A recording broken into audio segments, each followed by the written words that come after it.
Welcome back बच्चों।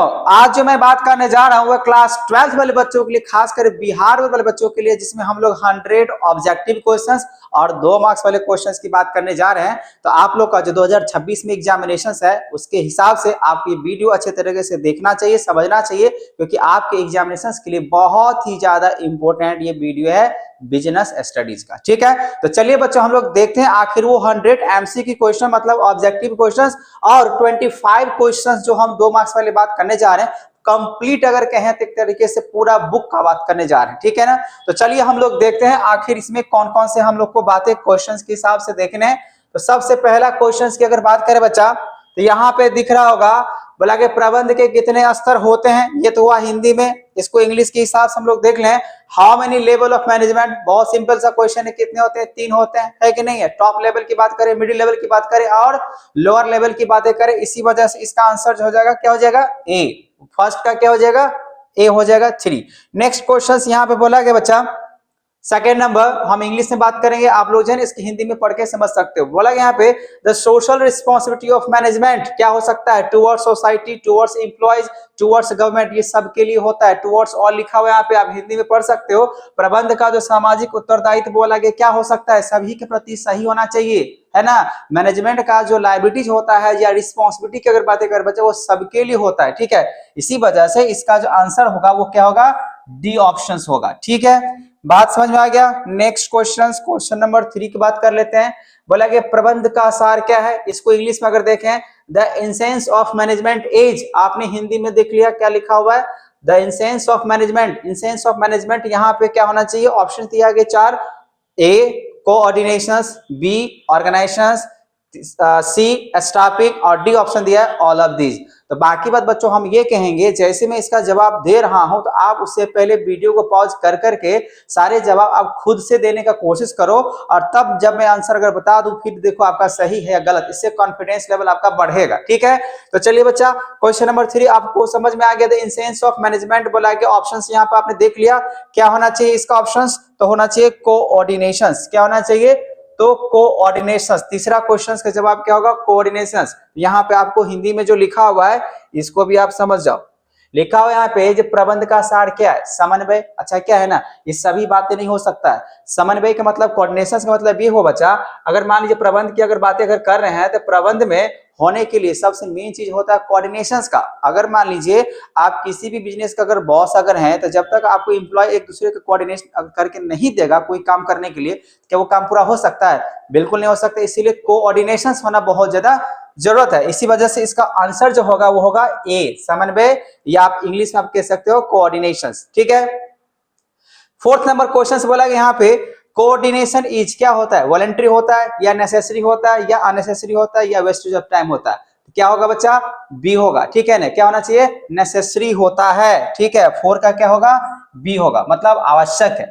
समन्वय होना बहुत जरूरी। अगर मान लो अगर कोऑर्डिनेशन करके, कोऑर्डिनेशन मतलब एक तरीके से सहयोग करना, समन्वय करना, तालमेल बैठाना। आप कोई भी अगर एम्प्लॉयज क्या कहते हैं, फर्म है, कंपनी है, उसमें अगर मान लीजिए अगर जितने भी एम्प्लॉयज हैं या एम्प्लॉयर है, ठीक है ना, सब अगर एक तरीके से अगर काम कर रहा है तो कोऑर्डिनेशन होना जरूरी है ना। इसी वजह से ये नेसेसरी है, आवश्यक है। ठीक है, चलो नेक्स्ट क्वेश्चन की बात कर लेते हैं। क्वेश्चन नंबर 5 बोला कि यहाँ पे प्रिंसिपल ऑफ मैनेजमेंट क्या होना चाहिए? प्रिंसिपल ऑफ मैनेजमेंट क्या होना चाहिए? डायनेमिक होना चाहिए, ऑप्शन ए। बी बोला गया फ्लेक्सिबल, सी बोला गया यूनिवर्सल और डी बोला गया ऑल ऑफ दीज होना चाहिए। तो मेरे हिसाब से ये पूरे के पूरे होना चाहिए, डी ऑप्शन हो जाएगा। क्या हो जाएगा बच्चा? डी, इनमें से सभी। क्या होता है? डायनेमिक भी होता है, फ्लेक्सिबल होता है, यूनिवर्सल भी होता है, बाकी बात तीनों तो होइएगा तो ऑल ऑफ दीज हो जाएगा। ठीक है, नेक्स्ट क्वेश्चन नंबर 6 बोला यहाँ पे the father of scientific management is, ये तो सब बच्चों को मालूम होना चाहिए। The father of scientific management क्या होता है भैया? तो ऑप्शन दिया गया ए टेलर, दूसरा दिया बी ऑप्शन है किम्बल, सी ऑप्शन है गिलबर्ट और डी ऑप्शन दिया गया यहाँ पे फॉयल। बता बच्चा यहाँ पे क्या आंसर होना चाहिए? तो आंसर होना चाहिए यहाँ पे ए, क्योंकि एफ डब्ल्यू टेलर की बातें, टेलर साहब की बातें कर सकते हैं यहाँ पे। The father of scientific management, ठीक है, साइंटिफिक मैनेजमेंट टेलर, ठीक है, फॉयल नहीं, एफ डब्ल्यू टेलर की बात कर रहे हैं आप।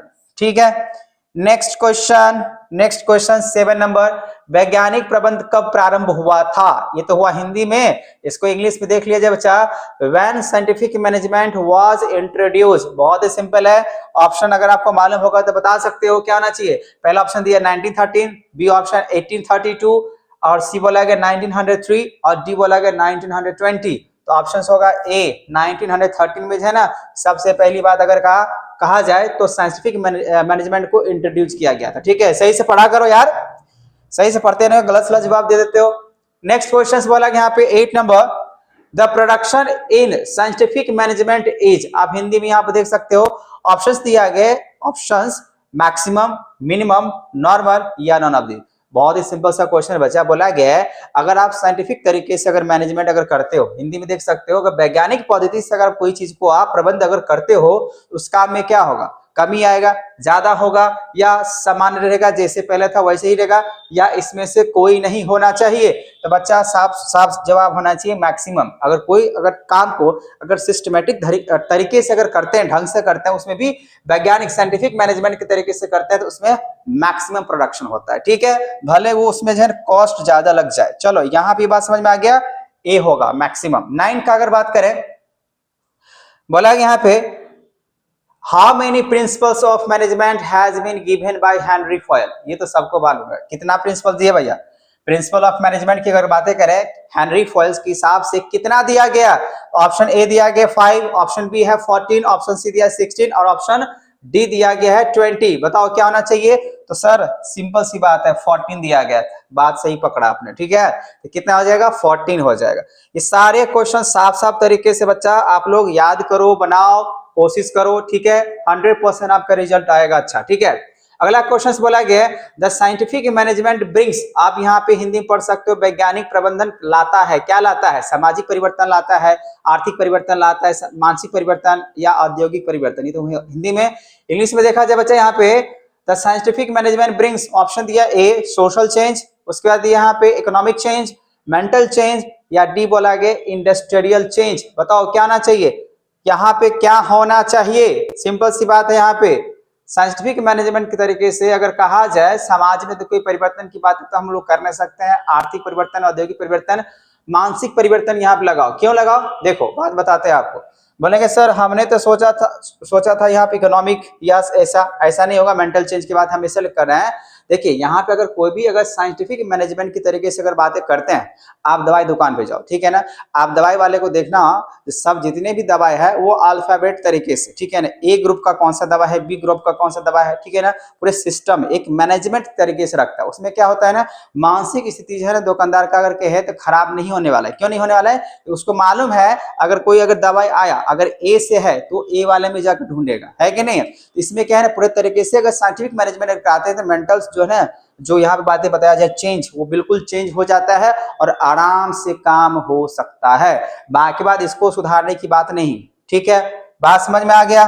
चलो नेक्स्ट क्वेश्चन की अगर बात करें, बोला गया 11 नंबर, हिंदी में देख सकते हैं यहाँ पे, इंग्लिश में मैं पढ़ता हूँ। बोला गया यहाँ पे विच of the following is include in the economic environment, इसमें से कौन सा शामिल है? फर्स्ट ऑप्शन दिया गया इकोनॉमिक सिस्टम, बी है इकोनॉमिक पॉलिसी, सी बोला गया इकोनॉमिक कंडीशंस, डी बोला गया ऑल ऑफ द एबव। बहुत ही सिंपल क्वेश्चन है, बताओ बच्चा क्या आना चाहिए? निम्नलिखित में से कौन सा आर्थिक वातावरण में शामिल हो सकता है? आर्थिक देखो जैसी बोला आर्थिक वातावरण तो सब में है आर्थिक, ठीक है ना, इसका मतलब ये हुआ डी ऑप्शन होगा, सारे के सारे होगा, ठीक है। बहुत ही सिंपल क्वेश्चन। चलो 12 नंबर पे आते हैं। 12 नंबर क्वेश्चन बोला गया यहाँ पे which component of business environment resulted in the relaxation of ban imposed on the foreign direct investment FDI। इसको हिंदी में पढ़ के देखो बच्चा, विदेश प्रत्यक्ष निवेश पर लगे प्रतिबंधों में ढील देना व्यावसायिक वातावरण के किस अंग का प्रभाव है? क्या वो आर्थिक वातावरण होगा, क्या वो राजनीतिक होगा, क्या वो सामाजिक होगा, क्या वो वैधानिक निगमन का वातावरण होगा? इसको इंग्लिश में देख सकते हो, इकोनॉमिक इन्वायरमेंट है वो, क्या पॉलिटिकल इन्वायरमेंट है, या सोशल इन्वायरमेंट है, या लीगल रेगुलेटरी इन्वायरमेंट है? बच्चा यहाँ पे साफ साफ अगर जवाब दिया जाए इकोनॉमिक इन्वायरमेंट होगा। क्यों होगा? चाहे विदेश की बातें करें या अपना देश की बातें करें, अगर बिजनेस में अगर कोई प्रकार के पॉलिसी में अगर चेंज दिया गया है, ढील दिया गया है, तो सिंपल सी बात है वो हमेशा इकोनॉमिक के ग्रोथ के लिए होता है। पॉलिटिकल राजनीति की बातें नहीं करेंगे, वैधानिक नियम की बातें नहीं करेंगे, ठीक है ना, हमें या समाज की बातें नहीं होगा, आर्थिक वातावरण की वजह से होता है। ठीक है, इसलिए इसका ऑप्शन क्या हो जाएगा, ए हो जाएगा। ठीक है, चलो नेक्स्ट क्वेश्चंस की अगर बात करें, नेक्स्ट क्वेश्चन नंबर 13 बोला कि नई आर्थिक नीति के प्रमुख अंग क्या हैं। ऑप्शन दिया गया, आप देख सकते हो। ठीक है ना, इसको इंग्लिश में देखते हैं। Main components of new economic policy. तो न्यू इकोनॉमिक पॉलिसी 1991 की अगर बातें करें तो चेंज किया गया था, ये तो आपको मालूम है। अब यहाँ पे इससे क्या प्रभाव पड़ा, लिबरलाइजेशन, ग्लोबलाइजेशन, प्राइवेटाइजेशन, या डी ऑप्शन दिया गया ऑल ऑफ दीज। बच्चा यहाँ पे साफ जवाब है, इस सब पे चेंज किया गया था, एलपीजी। ठीक है, एलपीजी, लिबरलाइजेशन, प्राइवेटाइजेशन और ग्लोबलाइजेशन।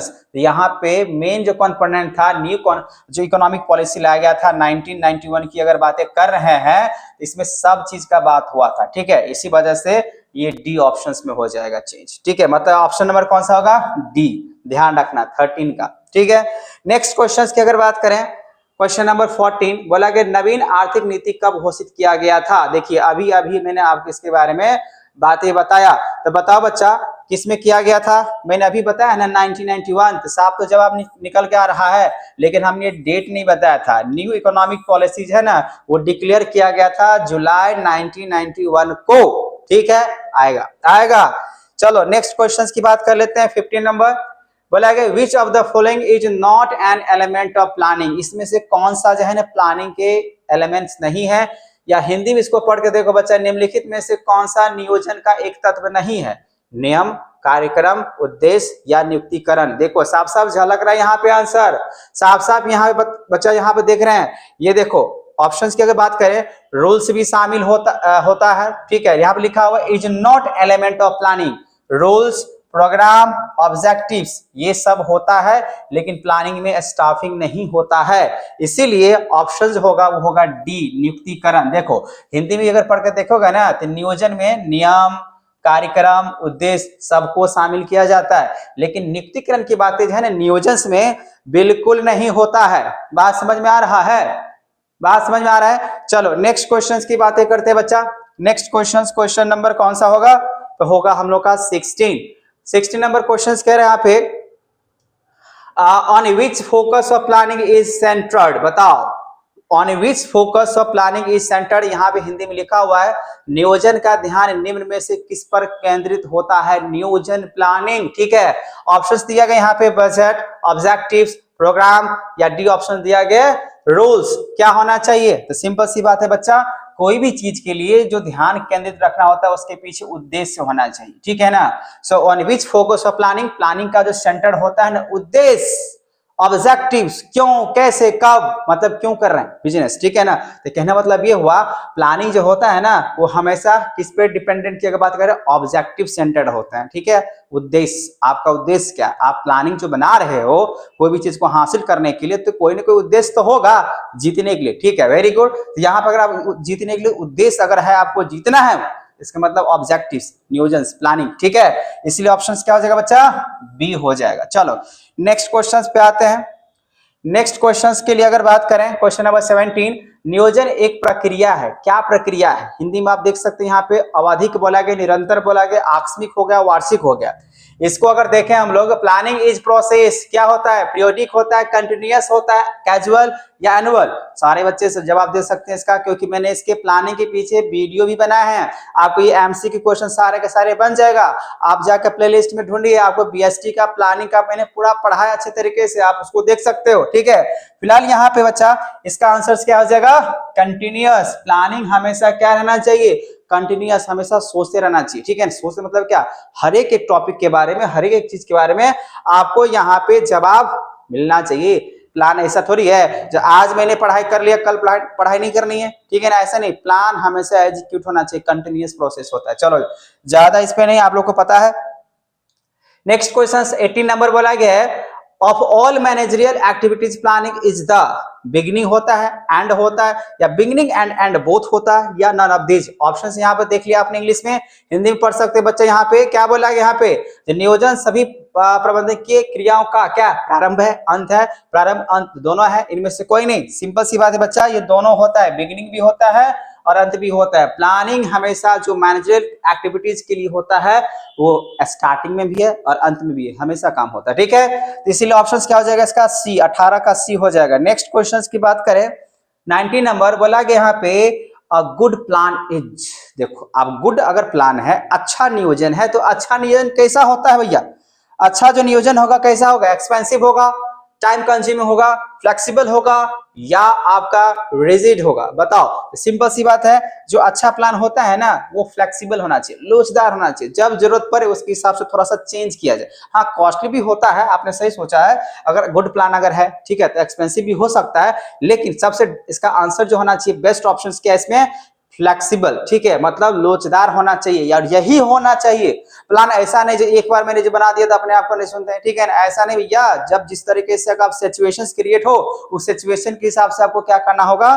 चेंज करना पड़ेगा। इसी वजह से प्लान जो होना चाहिए, एक जो अच्छा प्लान होता है वो एक तरीके से लोचदार होता है, फ्लेक्सिबल होता है। ठीक है, चलो नेक्स्ट क्वेश्चन 19 आपने समझ लिया, 20 की बात कर लेते हैं। बोला कि संगठन प्रक्रिया के चरण कितने हैं? अब इसको इंग्लिश में देखा जाए, the step of organisation process are, option दिया ए 2, फिर बी बोला गया 4 और सी बोला गया 6 और डी बोला गया यहाँ पे 8। तो सिंपल सी बात है, इसका जवाब होना चाहिए ऑर्गेनाइजेशन प्रोसेस के जो प्रोसेस होते हैं, प्रक्रिया होता है वो 6 प्रोसेस से गुजरता है।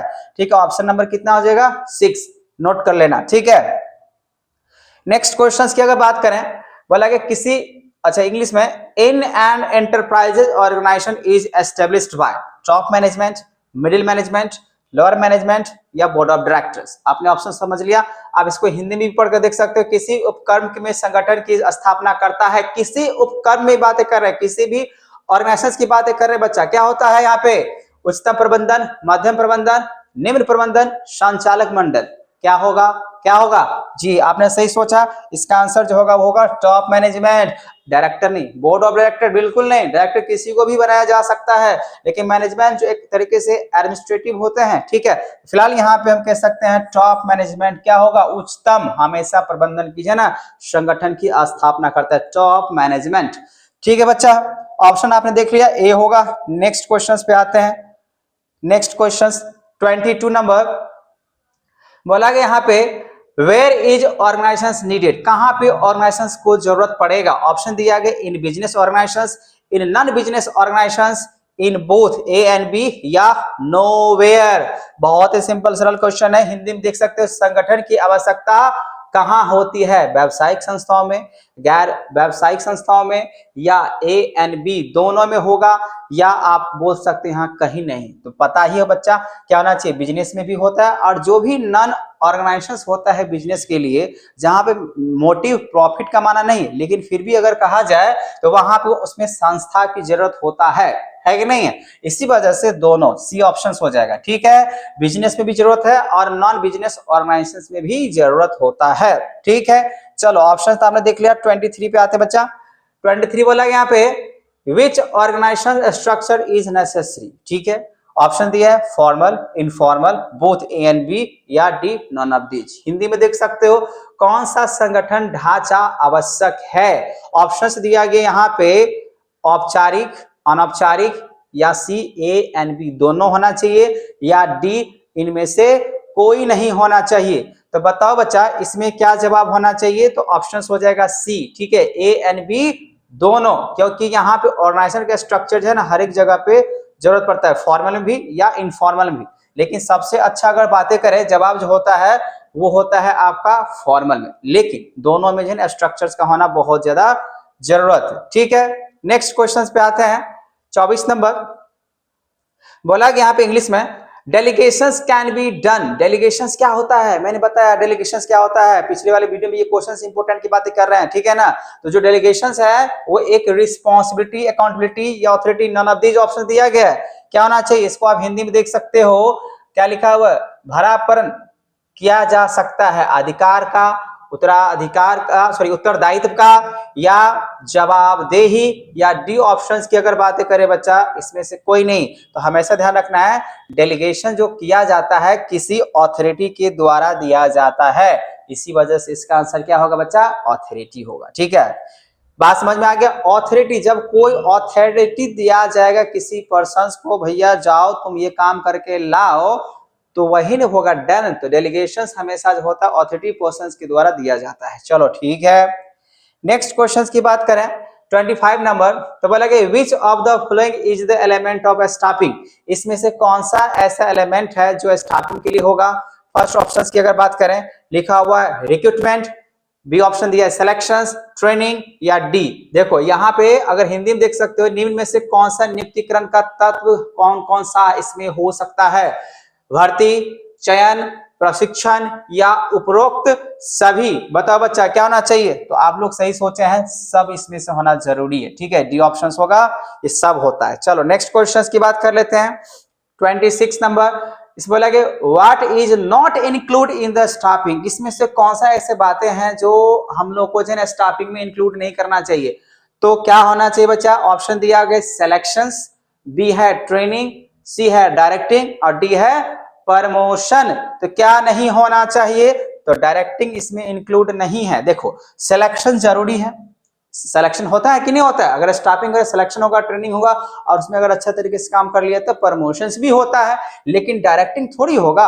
हम वो तो मेरा स्टाफ है तो उसको थोड़ी हम डायरेक्टर के साथ डायरेक्टिंग करेगा। ठीक है, इसीलिए इसमें नोट की बात बोला गया, इसीलिए ऑप्शन क्या होगा, सी। ठीक है, नेक्स्ट क्वेश्चन की बात करते हैं, staffing is an activity of, कैसा है, personal department, production department, marketing department या फाइनेंशियल डिपार्टमेंट। इसको अगर हम लोग हिंदी में देखें तो बोला गया स्टाफिंग कैसा क्रिया होता है, तो सेवी वर्गीय विभाग का, उत्पादन विभाग का, विपणन विभाग का या वित्तीय विभाग का। बताओ बच्चा किस तरीके से होना चाहिए, तो जवाब होना चाहिए यहाँ पे जो स्टाफिंग का जो एक्टिविटी होता है वो ना ही प्रोडक्शंस का होता है, ना ही मार्केटिंग के लिए होता है पर्सनल डिपार्टमेंट्स के लिए होता है। अब मान लो ऐसा क्यों बोले मैंने, पर्सनल डिपार्टमेंट क्यों, मान लीजिए जब हम किसी स्टाफ को जब हायर अगर कर रहे हैं तो किसी न किसी ऐसा डिपार्टमेंट होगा जिसमें वो जगह खाली होगा, है कि नहीं, तब उस डिपार्टमेंट को पूरा करने के लिए, पर्सनली उस डिपार्टमेंट को पूरा करने के लिए हम करते हैं। ठीक है, तो पर्सनल बोल सकते हैं यहाँ पे डिपार्टमेंट, इसीलिए ऑप्शन क्या हो जाएगा बच्चा, ए हो जाएगा। नेक्स्ट क्वेश्चन की अगर बात करें, नेक्स्ट क्वेश्चन बोला यहाँ पे स्टाफिंग कार्य है, staffing is a function of top level management, middle level management, lower level management या डी ऑप्शन दिया गया है गवर्नमेंट। तो बताओ बच्चा क्या होना चाहिए। देखो स्टाफिंग की अगर बातें करें, जो फंक्शन जो कार्य है वो किसके द्वारा सिलेक्शंस की बातें होता है, तो टॉप मैनेजमेंट के द्वारा होता है। ठीक है, ये फंक्शंस बोला गया। ठीक है, चलो नेक्स्ट क्वेश्चन की बात करते हैं 28 number, functions of staffing is are, क्या कहलाएगा, रिक्रूटमेंट, ट्रेनिंग या प्लेसमेंट या perform all of the functions. यहाँ पे तीनों ऑप्शंस दिया गया बच्चा, क्या उसमें से तीनों होगा, रिक्रूटमेंट भी होता है, ट्रेनिंग भी दिया जाता है, प्लेसमेंट भी दिया जाता है। बिल्कुल सही जवाब है, इसका आंसर क्या होना चाहिए, डी। ठीक है, इनमें से सभी कार्य संपन्न करना होता है स्टाफिंग के कार्य को पूरा करने के लिए, उसको भर्ती करेंगे, प्रशिक्षण देंगे, फिर कार्य पे नियुक्ति करेंगे, सब ने होता है। इसी वजह से इसका आंसर हो जाएगा डी, 29 का डी होगा। चलो 30 की बात कर लेते बच्चा, the main elements of directions are, कितने ऐसे एलिमेंट्स होते हैं डायरेक्शंस का, निर्देशन के प्रमुख तत्व कितने हैं, ऑप्शंस ए 2, बी 3, सी 4 और डी बोला गया यहाँ पे 6। बताओ बच्चा कितना आना चाहिए, तो होता है यहाँ पे 4। मेन एलिमेंट जो डायरेक्शंस का होता है वो 4 होता है। ठीक है, चलो नेक्स्ट क्वेश्चंस पे आते हैं। अब इस सब पे अगर मान लीजिए अगर हम ज्यादा इस पे अगर बहस अगर करेंगे तो वीडियो लंबा बन जाता है। ठीक है ना, तो आप लोग इसमें ध्यान रखना है, जैसे मैंने अगर कोई ऑप्शंस बताया तो आप उसको क्रॉस चेक करके आप ये देखो इसके बारे में 4 जो मैंने बोला, जैसे मान लो मैंने यहाँ पे 4 बोला, जो मेन एलिमेंट डायरेक्शंस कितने होते हैं, 4 होते हैं। तो कभी बुक भी पलट लिया करो यार, तो बुक पलट करके देखो जो क्या मैंने जो बताया है जवाब, वो आपका 4 एलिमेंट्स कौन कौन से होते हैं। हो सकता है आपको 2 मार्क्स में आ जाएगा क्वेश्चन लिखने के लिए, right main elements of, right 4 elements of directions. तो आप क्या करोगे, लिखना पड़ेगा ना, इसीलिए आप उसको याद करो क्या क्या है। नेक्स्ट क्वेश्चन बोला गया 31, which of the following is an example of communications media, इसमें से कौन सा कम्युनिकेशंस मीडिया होता है, written, oral, written and oral या टेलीविजन। मीडिया किसको कहते हैं बच्चा लोग, मीडिया किसको कहते हैं, आप लोग कमेंट करना। ठीक है, 31 की बात कर रहा, किसको बोलते हैं बच्चा, तो देखो वैसे जो है ना कम्युनिकेशंस, वैसे टेलीविजन से तो कोई कम्युनिकेशन हम कर नहीं सकते हैं। Which of the following example of communications media, written भी मीडिया होता है और ऑरल भी मीडिया होता है। जैसे टेलीविजन के हिसाब से टेलीफोन की बातें भी होता है, लिखने वाले अगर बात करें न्यूज पेपर भी होता है, इस वजह से यहाँ पे यही होगा। नेक्स्ट क्वेश्चन की अगर बात करें 32 नंबर, बोला गया विच of the following is the type of communication, इसमें से अगर देखा जाए ये किस टाइप का कम्युनिकेशन होगा। ठीक है, इसको हम लोग देखते हैं यहाँ पे। ठीक है, तो इसमें कौन सा ऑप्शन होना चाहिए 32 नंबर क्वेश्चन का, विच of the following is the type of communications, formal, informal, या सी ऑप्शन दिया गया आपका। सी ऑप्शन क्या है, बोथ ए एंड बी, जी दोनों होता है, इस वजह से सी ऑप्शन लगा दो। विच of the following is the type of communication, formal भी होता है और इनफॉर्मल भी होता है। फॉर्मल का मतलब होता है वेल डिफाइंड ऑर्गेनाइजेशंस और इनफॉर्मल का मतलब होता है वेल डिफाइंड ऑर्गेनाइजेशंस नहीं होता है। ठीक है, चलो नेक्स्ट क्वेश्चन पे आते हैं बच्चा। क्वेश्चन नंबर 33 बोला गया डायरेक्शंस इज क्या होना चाहिए, कंपलसरी, नेसेसरी, अननेसेसरी, या डी ऑप्शन बोला गया वेस्टेज ऑफ टाइम, क्या होना चाहिए। देखो हमेशा ध्यान रखो, वॉलंटरी तो नहीं कर सकते, कंपलसरी नहीं, नेसेसरी, आवश्यक है। निर्देशन क्या है, आवश्यक है। जब तक हम किसी को अगर डायरेक्शंस अगर नहीं देंगे जो भाई आप ये काम करो वो काम करो, जो भी इंप्लॉइज मेरे पास है, तब तक वो काम करेगा नहीं, मतलब वो आवश्यक है। ठीक है, चलो अब नेक्स्ट क्वेश्चन की बातें करते हैं बच्चा। क्वेश्चन नंबर 34 आ गया। 34 नंबर बोला गया यहाँ पे, in which year did Taylor become an engineer from worker. याद करो बच्चा, आपको मैंने ये जवाब आपको बताया है, कितना होना चाहिए, तो ऑप्शंस होना चाहिए आपका 1884 में, सॉरी 1884 में, 1884 ईस्वी में जो है ना, सबसे पहले अगर बात कहा जाए ये वर्कर जो अगर कहें तो इंजीनियर के हिसाब से बने थे। देख लो यहाँ पे क्या लिखा हुआ है, टेलर किस वर्ष से ना श्रमिक जो लेबर थे, ठीक है ना, उससे वर्कर से क्या बने, इंजीनियर बने। मतलब वर्कर से इंजीनियर जो बने वो साल था 1884। ठीक है, ऑप्शन होगा बी। चलो नेक्स्ट क्वेश्चन 35 नंबर का बोला गया यहाँ पे, which study is not done under the scientific management, इसमें से कौन सा ऐसा स्टडी है जो कि आपको यहाँ पे साइंटिफिक मैनेजमेंट के द्वारा नहीं होता है। ये होता है नोट डन लिखा हुआ, नहीं होता है। ऑप्शंस दिया गया मोशन स्टडी, बी ऑप्शन दिया गया प्रॉफिट स्टडी, सी ऑप्शन दिया है टाइम स्टडी, और डी ऑप्शन दिया है फैटिग स्टडी। तो बच्चा लोग बताओ यहाँ पे क्या जवाब होना चाहिए, तो ध्यान रखना नोट लिखा हुआ है, नोट। ठीक है, इसी वजह से हम कह देंगे प्रॉफिट स्टडी इसका नहीं है। बाकी बात ये सब जो स्टडी है ना वो साइंटिफिक मैनेजमेंट के अंदर में आता है। ठीक है, चलो ये नहीं है।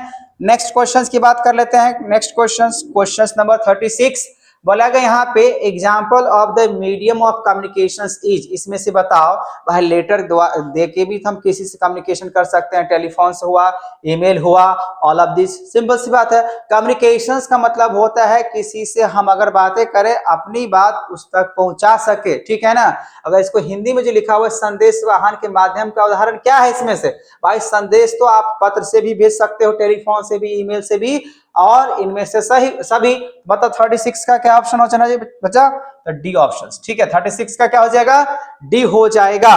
ठीक है, चलो अब आते हैं नेक्स्ट क्वेश्चंस पे। बोला गया पे 37 number, which of the following communications spreads rumours, formal, grapevine, या रिटन, या ऑल ऑफ दीज। देखो यहाँ बोला गया हिंदी में निम्नलिखित में से कौन सा संचार अफवाह फैलाता है। आंसर क्या होना चाहिए, क्या फॉर्मल होगा, सॉरी औपचारिक होगा ये, या ग्रेप वाइन होगा। आंसर क्या होना चाहिए, तो आंसर होना चाहिए ग्रेप वाइन। देखो फॉर्मल भाई मैंने बोला ये वेल डिफाइंड ऑर्गेनाइजेशन होता है, इसमें तो होगा नहीं। रिटन का तो बातें नहीं है, तो होगा क्या इसमें, ग्रेफाइन। ठीक है, इसमें जो बोला जाता है ना रिमरस बहुत ज्यादा फैलाया जाता है, ध्यान रखना एक के बाद एक, क्योंकि इनफॉर्मल में आ जाता है, तो एक के बाद एक दूसरे से कम्युनिकेशन करते चले जाओ, और वहां पे जो है ना क्या होगा, फिर वो एक दूसरे को जो है ना रिमरस बात एक अफवाह जैसे फैलाता है। ठीक है, नेक्स्ट क्वेश्चन 38 नंबर बोला गया है, नियंत्रण की प्रकृति किस प्रकार की है, सकारात्मक पहलू, नकारात्मक पहलू, ए एंड बी दोनों, या इनमें से कोई नहीं। ये तो हुआ आपका हिंदी में। इंग्लिश में देखो बोला गया है, what type of nature the control has, positive approach, negative approach, both A and B, या D none of these। तो भाई क्या आंसर होना चाहिए, बताओ बच्चा क्या होना चाहिए आंसर, तो दोनों होता है, पॉजिटिव भी होता है और नेगेटिव भी होता है। चलो 39 की बात कर लेते हैं। नियंत्रण प्रबंधन का कार्य क्या है? ऑप्शंस दिया गया कंट्रोल, अच्छा इसको देख लेते हैं इंग्लिश में। Control is the function of management, क्या है? फर्स्ट, लास्ट, थर्ड या सेकंड? तो ऑप्शंस क्या होना चाहिए बच्चा? लास्ट। ठीक है, कंट्रोल जो होता है ना फंक्शन, वो हमेशा लास्ट का फंक्शन होता है, हमेशा ध्यान रखना। नियंत्रण जो प्रबंध होता है वो एक अंतिम प्रबंध होता है। बी ऑप्शन हो जाएगा इसका। 39 का क्या हो जाएगा? बी। चलो नेक्स्ट क्वेश्चन 40 नंबर बोला गया है नियंत्रण आवश्यक है क्या? लघु उपक्रम के लिए हिंदी में आप यहाँ पे खुद से भी पढ़ सकते हो। नियंत्रण आवश्यक क्या है? इंग्लिश में अगर देखा जाए, controlling is necessary for all small enterprises, for medium size enterprises, for large size enterprises, for all of these. क्या होना चाहिए? ऑल ऑफ दीज होना चाहिए या नहीं होना चाहिए बच्चा? आप लोग बताओ जवाब। मेरे हिसाब से तो भैया सभी में बनता है। ठीक है, नियंत्रण जो है ना, चाहे वो स्मॉल रहे, चाहे मीडियम रहे या लार्ज रहे, हर एक जगह पे नियंत्रण करना बहुत ही ज्यादा जरूरत है कि नहीं है? अब मान लो आप छोटा सा दुकान खोले, उसमें भी कोई स्टाफ है तो उसको भी तो कंट्रोल करना जरूरी है। इसी वजह से या दुकान को कंट्रोल करना जरूरी है, कितना पैसा खर्च हो रहा है, कितना इनकम हो रहा है, सब पे कंट्रोल करना जरूरी है कि नहीं है? इसी वजह से चाहे वो स्मॉल इंटरप्राइज हो, मीडियम हो, लार्ज हो, तो तीनों में होता है, इसीलिए ऑल ऑफ दीज। ठीक है, नेक्स्ट क्वेश्चन 41 नंबर बोला गया है controlling is the aspect of management. क्या होना चाहिए? हिंदी में देख सकते हो, नियंत्रण प्रबंधन का पहलू क्या है? भौतिक, मानसिक, सैद्धांतिक या व्यवहारिक? क्या होना चाहिए? इंग्लिश में देख लेते हैं यहाँ पे। Controlling is the aspect of management, physical, mental, theoretical या प्रैक्टिकल? क्या होना चाहिए बच्चा जवाब? तो सिंपल सी बात है, मैनेजमेंट सॉरी कंट्रोलिंग जो होता है ना वो हमेशा एक प्रैक्टिकल होता है। ठीक है, फिजिकल तो बात है नहीं, मारपीट तो करना नहीं, मेंटल तो दिमाग से कोई सुनेगा नहीं, तो क्या थ्योरेटिकल तो कोई लिख के तो करने वाला है नहीं, प्रैक्टिकल मतलब उसको करके हर एक चीज है ना समझाना पड़ेगा या कंट्रोल करना पड़ेगा, कंट्रोलिंग लेके। ठीक है, इसी वजह से इसका आंसर क्या हो जाना चाहिए? प्रैक्टिकल होता है। हमेशा ध्यान रखना, कंट्रोलिंग एक प्रैक्टिकल एस्पेक्ट होता है। नेक्स्ट क्वेश्चन बोला गया नियंत्रण का कर्मचारी करते हैं, क्या करते हैं? विरोध करता है, पसंद करता है, समर्थन करता है, इनमें से कोई नहीं। हिंदी में तो ठीक है, इंग्लिश में बोला गया by employees control is oppose, like, support या नन ऑफ दीज? बताओ बच्चा क्या होना चाहिए? तो आंसर होना चाहिए अपोज ही करता है ना, विरोधी करता है ना। 42 का क्या होना चाहिए बच्चा? तो विरोध करता है भैया, विरोध है कि नहीं? कोई तो पसंद करता नहीं। अब मान लो किसी को अपने कंट्रोल में अगर रखोगे तो क्या करेगा? नहीं हमको ऐसा कर रहा है, ऐसा कर रहा है, तो विरोधन करेगा, समर्थन तो नहीं करेगा। घर का तो बात है नहीं, बिजनेस की बात कर रहे हैं। बिजनेस में कोई अगर मान लीजिए इंप्लॉय है, उसको आप जितना ज्यादा कहोगे उतना छोड़ के भाग ही जाएगा, है कि नहीं? इसी वजह से अपोज करता है। चलो नेक्स्ट क्वेश्चन की अगर बात करें बच्चा, तो बोला गया यहाँ पे 43 नंबर, एक संगठन का नियंत्रण का करना कार्य क्या है? आगे देखना, पीछे देखना, आगे और साथ ही साथ पीछे देखना, इनमें से कोई नहीं। इंग्लिश में देखो, controlling functions of an organisation is options A forward looking, B backward looking, C forward as well as backward looking या डी नन ऑफ दीज? तो बताओ बच्चा यहाँ पे क्या होना चाहिए? क्या होना चाहिए बच्चा? क्या होना चाहिए? दोनों। कंट्रोलिंग फंक्शन जो होता है ना ऑर्गेनाइजेशन का, आगे क्या होगा, पीछे क्या होगा, बिजनेस तो सही तरीके से देखना चाहिए, नहीं पास्ट, फ्यूचर, प्रेजेंट सबको देख के हमेशा करना चाहिए। तो कंट्रोलिंग भी जो होगा बच्चा वो फॉरवर्ड और बैकवर्ड दोनों में समझ के करना चाहिए। ठीक है, इसी वजह से क्या ऑप्शन होगा इसका? फॉरवर्ड। नेक्स्ट क्वेश्चन की बात कर लेते हैं 44 नंबर। क्या 44 नंबर क्या कह रहा है? What is influenced by the financing decisions? Options यहाँ पर तो ठीक है, अब हिंदी में यहाँ पे देख सकते हो, वित्त व्यवस्था और निर्णय से क्या प्रभावित होता है? अंशों का बाजार मूल्य, पूंजी की लागत या ए एंड बी दोनों या इनमें से कोई नहीं। इंग्लिश में देख लेते बच्चा क्या बोला गया है? Market price of shares, cost of capitals, both A and B या डी नॉन ऑफ दीज? ठीक है, तो बताओ बच्चा क्या होना चाहिए? तो दोनों होता है। ठीक है, दोनों का नुकसान, मतलब what is influence financial decisions, market price भी होता है, कैपिटल का भी होता है बातें, इसी वजह से दोनों की बातें करेंगे। ऑप्शन हो जाएगा सी। ठीक है, नेक्स्ट क्वेश्चन बोला गया यहाँ पे विच of the following is a financial decision? इसमें से कौन सा फाइनेंशियल डिसीजन होगा? ऑप्शन दिया गया investment, first option C, B option financial management decisions, C बोला गया डिविडेंड डिसीजंस या all of these? Financial decisions Hindi में देख लो, निम्नलिखित में से वित्तीय निर्णय कौन सा होगा? ऑप्शन ए विनियोग निर्णय, वित्त व्यवस्था निर्णय या लाभांश निर्णय या उपरोक्त सभी, तो सभी होता है, ठीक है, क्या होता है, सभी, ऑल ऑफ दीज, ठीक है। हमेशा ध्यान रखना फाइनेंशियल डिसीजंस में इन्वेस्टमेंट भी आता है, फाइनेंशियल मैनेजमेंट का डिसीजन तो आता ही है, और डिविडेंड से भी रिलेटेड डिसीजन आते हैं। इसी वजह से ये सब का सब हो जाएगा डी ऑप्शंस, याद कर लेना, याद कर लेना, ठीक है ना। नेक्स्ट क्वेश्चंस की बात कर लेते हैं। बोला गया 46 number, which is not, not ध्यान रखना है, लैंग्वेज पे ध्यान दो, not include in the owner is capital, not इसमें से कौन सा ऑप्शन है जिसमें ऑनरशिप नहीं रहता है, ठीक है। इक्विटी में रहता है ऑनरशिप, आपसे पूछ रहा है नॉट इंक्लूड, हिंदी में तो देख लो स्वामी पूंजी में क्या शामिल नहीं किया जा सकता है। बीएसटी क्या है ना बच्चा, वो अकाउंट से रिलेटेड बहुत ज्यादा रहता है, ठीक है ना। तो आपको अकाउंट्स अगर आपका थ्योरेटिकल क्वेश्चंस अगर आपने पढ़ लिया ना, समझ लिया, तो आपको बीएसटी में अधिकतर जो क्वेश्चंस है आपको समझ में आ जाएगा, ठीक है। चलो अब यहाँ बोला गया which is not include owner of, क्या कह सकते हैं, ऑनर इज कैपिटल अकाउंट, इसको ऑप्शन देख सकते हैं। बोला गया equity share capital, long term डेब्ट, प्रेफरेंस शेयर कैपिटल्स या रिटेन अर्निंग। आप यहाँ पे हिंदी में तो देख लिया होगा भाई किसमें होना चाहिए या नहीं होना चाहिए, तो हमेशा ध्यान रखना यहाँ पे। वैसे तो प्रेफरेंस शेयर कैपिटल की बात है, ownership not include, long term डेब्ट, कर्जा के हिसाब से तो भाई कोई कर्ज अगर लिया है, बताओ ऐसा हो सकता है, नहीं हो सकता है ना, तो इसीलिए क्या ऑप्शन लगाओगे, लॉन्ग टर्म डेब्ट। चलो आप बहुत सारे बच्चा सोच रहे होंगे सर प्रेफरेंस शेयर भी तो होता है, उसमें ऑनरशिप की बातें नहीं चलता है। आपने सही समझा भैया, लेकिन क्या है ना, प्रेफरेंस शेयर वाले अगर बातें करें, हो सकता है आगे चल के जो है इक्विटी में कन्वर्ट हो सकता है, ठीक है। नेक्स्ट क्वेश्चंस की अगर बात करें, अब मान लीजिए कोई हम किसी से अगर कर्जा लिए, ठीक है, अब अगर कर्जा अगर लिए, बिजनेस अगर चला रहे हैं, तो मान लीजिए उसको अगर हम पैसा नहीं देंगे तो हम क्या कहेंगे, चलो भैया तुम मेरे कंपनी में आ जाओ और मेरे जो शेयर्स हैं, ठीक है ना, उस शेयर में इसका हिस्सेदारी बन जाओ। तो जो कर्जा था, जो वैसे तो प्रेफरेंस शेयर कोई कर्जा वाली बात होता नहीं, डिबेंचर्स होता है, ठीक है ना, एक बात समझा रहा हूँ, ठीक है। तो प्रेफरेंस शेयर्स वाले जो होंगे वो उसको मालिक हम बाद में बना सकते, लेकिन जो कर्ज वाला होता है वो किसी भी तरीके का मालिक की बातें नहीं होगा। लॉन्ग टर्म डेब्ट जो होता है वो मालिक की, उसको हम लोग तो भाई फिक्स रेट अमाउंट से क्या देते हैं, इंटरेस्ट देते हैं ना, इसलिए इसमें ये नहीं होगा, रिटर्न अर्निंग जन शामिल होता है, ठीक है। तो ऑप्शन क्या होगा इसका, बी। ज्यादा डिटेल में बात नहीं करेंगे, लेकिन ठीक है। अगला क्वेश्चन बोला गया 47 number, which is not include in long term fund. आप बताओ, ऑप्शंस दिया गया लॉन्ग टर्म, इसमें से फंड कौन सा नहीं होगा, ठीक है, नॉट इंक्लूड किया जा रहा है, विच is not included in long term fund, equity share, dividend, preference share या डी लॉन्ग टर्म डेब्ट। बताओ क्या होना चाहिए, इसमें नॉट इंक्लूड की बात बोला गया, not include in long term fund, dividend होगा, ठीक है।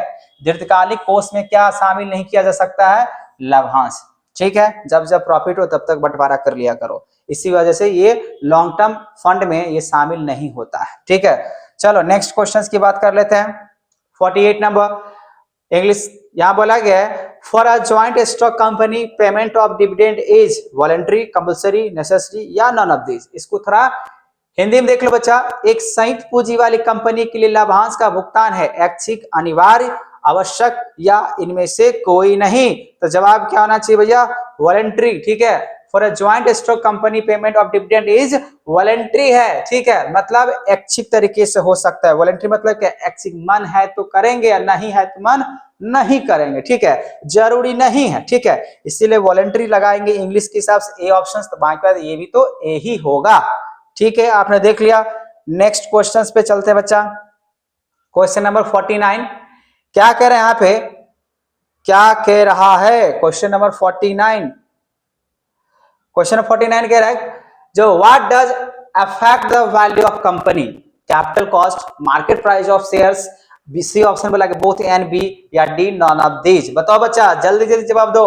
ऑप्शंस हिंदी में कह रहा है जो भाई पहले इसको देख लेते, पूरा क्वेश्चन क्या है, कंपनी के मूल्य पर किस प्रकार का, किसका प्रभाव पड़ता है, पूंजी लागत का, अंश का, बाजार मूल्य का या सी ए एंड बी दोनों या डी इसमें से कोई नहीं। तो बताओ बच्चा क्या होना चाहिए, तो हम कहते हैं दोनों होता है, पूंजी लागत, अंश का बाजार, ये दोनों जो है ना प्रभाव करता है कंपनी का। What does affect the value of company, capital cost पे भी इफेक्ट करता है, मार्केट प्राइस पे भी इफेक्ट करता है, ठीक है। चलो यहाँ पे देखते हैं C number questions, C number बोले 50 नंबर क्वेश्चंस बोला यहाँ पे जो चालू संपत्ति वे संपत्तियां होती है जिन्हें नकदी में परिवर्तित किया जा सकता है कितने महीने के अंदर, तो 1 साल के अंदर। सिंपल सी जवाब है भैया, जो कि मालूम होगा। देखो इसको इंग्लिश में देखो, current asset are those asset which are converted into cash within the 6 month, within the 1 year, between 1 year to 3 years या बिटवीन 3 इयर्स। आपको मैंने कितने सारे क्लासेस में बताया है, हमेशा जो होता है ना, ये जो करंट एसेट होता है 1 साल के अंदर हम लोग उसको कैश में कन्वर्ट कर सकते हैं। बात समझ में आ रहा है, चाहे हम कैश की बात करें, स्टॉक की बात करें, ठीक है, समझ में आ रहा है बच्चा। चलो नेक्स्ट क्वेश्चन की बात करते हैं। नेक्स्ट क्वेश्चन हम लोग का है यहाँ पे 51 नंबर क्वेश्चन क्या कह रहे हैं बच्चा यहाँ पे 51 नंबर, वित्त का सबसे सस्ता स्रोत क्या है, ऋण पत्र, समता अंश पूंजी, पूर्वाधिकारी अंश या प्रतिधारित लाभ। ये तो हुआ हिंदी में, इसको इंग्लिश में देखते हैं। The cheapest sources of finance, सबसे सस्ता सुविस्ता फाइनेंस क्या होगा भैया, डिबेंचर्स ले लो, equity shares capital, preference share या रिटेन अर्निंग। बताओ बच्चा क्या होना चाहिए। तो हमेशा ध्यान रखो, डिवेंचर समझा होता है लॉन्ग टर्म के लिए होता है, ये चीपेस्ट नहीं होता है, महंगा पड़ जाता है। इक्विटी शेयर के लिए आपको जो है ना पूरा ओनरशिप लेना पड़ेगा। प्रेफरेंस शेयर जो है ना इसके बाद आता है तो रिटेन अर्निंग। ठीक है, क्या करो, रिटेन अर्निंग कर लो, जो है उसी को जो है ना दोबारा के हिसाब से वहां पे कर सकते हैं। इसीलिए ऑप्शन क्या होगा, the cheapest source of finance क्या होता है, रिटेन अर्निंग होता है। ठीक है, अर्निंग। चलो नेक्स्ट बात करते हैं, क्वेश्चन नंबर 52 बोला गया यहाँ पे कार्यशील पूंजी की क्या आवश्यकता होती है। इसको हिंदी में, ठीक है भैया थोड़ा टाइम लग रहा है, फटाफट करना पड़ेगा मुझे। Why is working capital required, to purchase land, to purchase building, to make payment for, to purchase machine. बताओ बच्चा क्या होना चाहिए। अच्छा इसमें पूरा नहीं है, to make payment for routine expenses, simple सी बात है, यही होगा। ठीक है ना, दैनिक व्यय के भुगतान के लिए जो है ना हम लोग कार्यशील पूंजी का यूज करते हैं। कैपिटल जो वर्किंग कैपिटल है, भाई कोई काम कर रहा है तो काम कर रहा है उसमें मुझे खर्चा चाहिए ना, इसी वजह से क्या ऑप्शन हो जाएगा बच्चा यहाँ पे, सी हो जाएगा। चलो नेक्स्ट क्वेश्चन की बात कर लेते हैं। 53 आप यहाँ पे हिंदी में देख सकते हो, इंग्लिश में बोला गया है which of the following is not include, क्या बोला गया यहाँ पे, not included in current asset. इसमें से कौन सा करंट एसेट में इंक्लूड नहीं किया जाएगा, ऑप्शन होगा डी, लॉन्ग टर्म इन्वेस्टमेंट है ना, हमेशा ध्यान रखना बच्चा, इंक्लूड नहीं किया जाता है। ठीक है, ये कैश भी आता है, स्टॉक भी आता है, डेप्टर्स, ये सब क्या है, सब है शॉर्ट टर्म में, मतलब हम कह सकते हैं ये सब करंट एसेट। ये सब जितने भी दिख रहे हैं ना, ये सब क्या है, करंट एसेट है, ये करंट एसेट नहीं। चलो नेक्स्ट क्वेश्चंस की अगर बात करें, बोला गया यहाँ पे which investment decisions are difficult to be charged. Options दिया गया यहाँ पे, fixed capital decisions, working capital decisions, both and B या D none of this. Question number 54 की मैं बात कर रहा हूं, यहाँ पे आप हिंदी में देख सकते हो, किन विनियोग निर्णयों को परिवर्तन करने में कठिनाइयां आती है। तो हमेशा ध्यान रखना यहाँ पे फिक्स्ड कैपिटल डिसीजंस लेने में कठिनाई आती है। फिक्स्ड कैपिटल डिसीजंस दोनों नहीं होगा इस बार, ठीक है, हमेशा लगा देते दोनों, ऐसे नहीं है। ठीक है, क्या होगा इसका 54 का, तो ए। चलो नेक्स्ट क्वेश्चन की बात कर लेते हैं।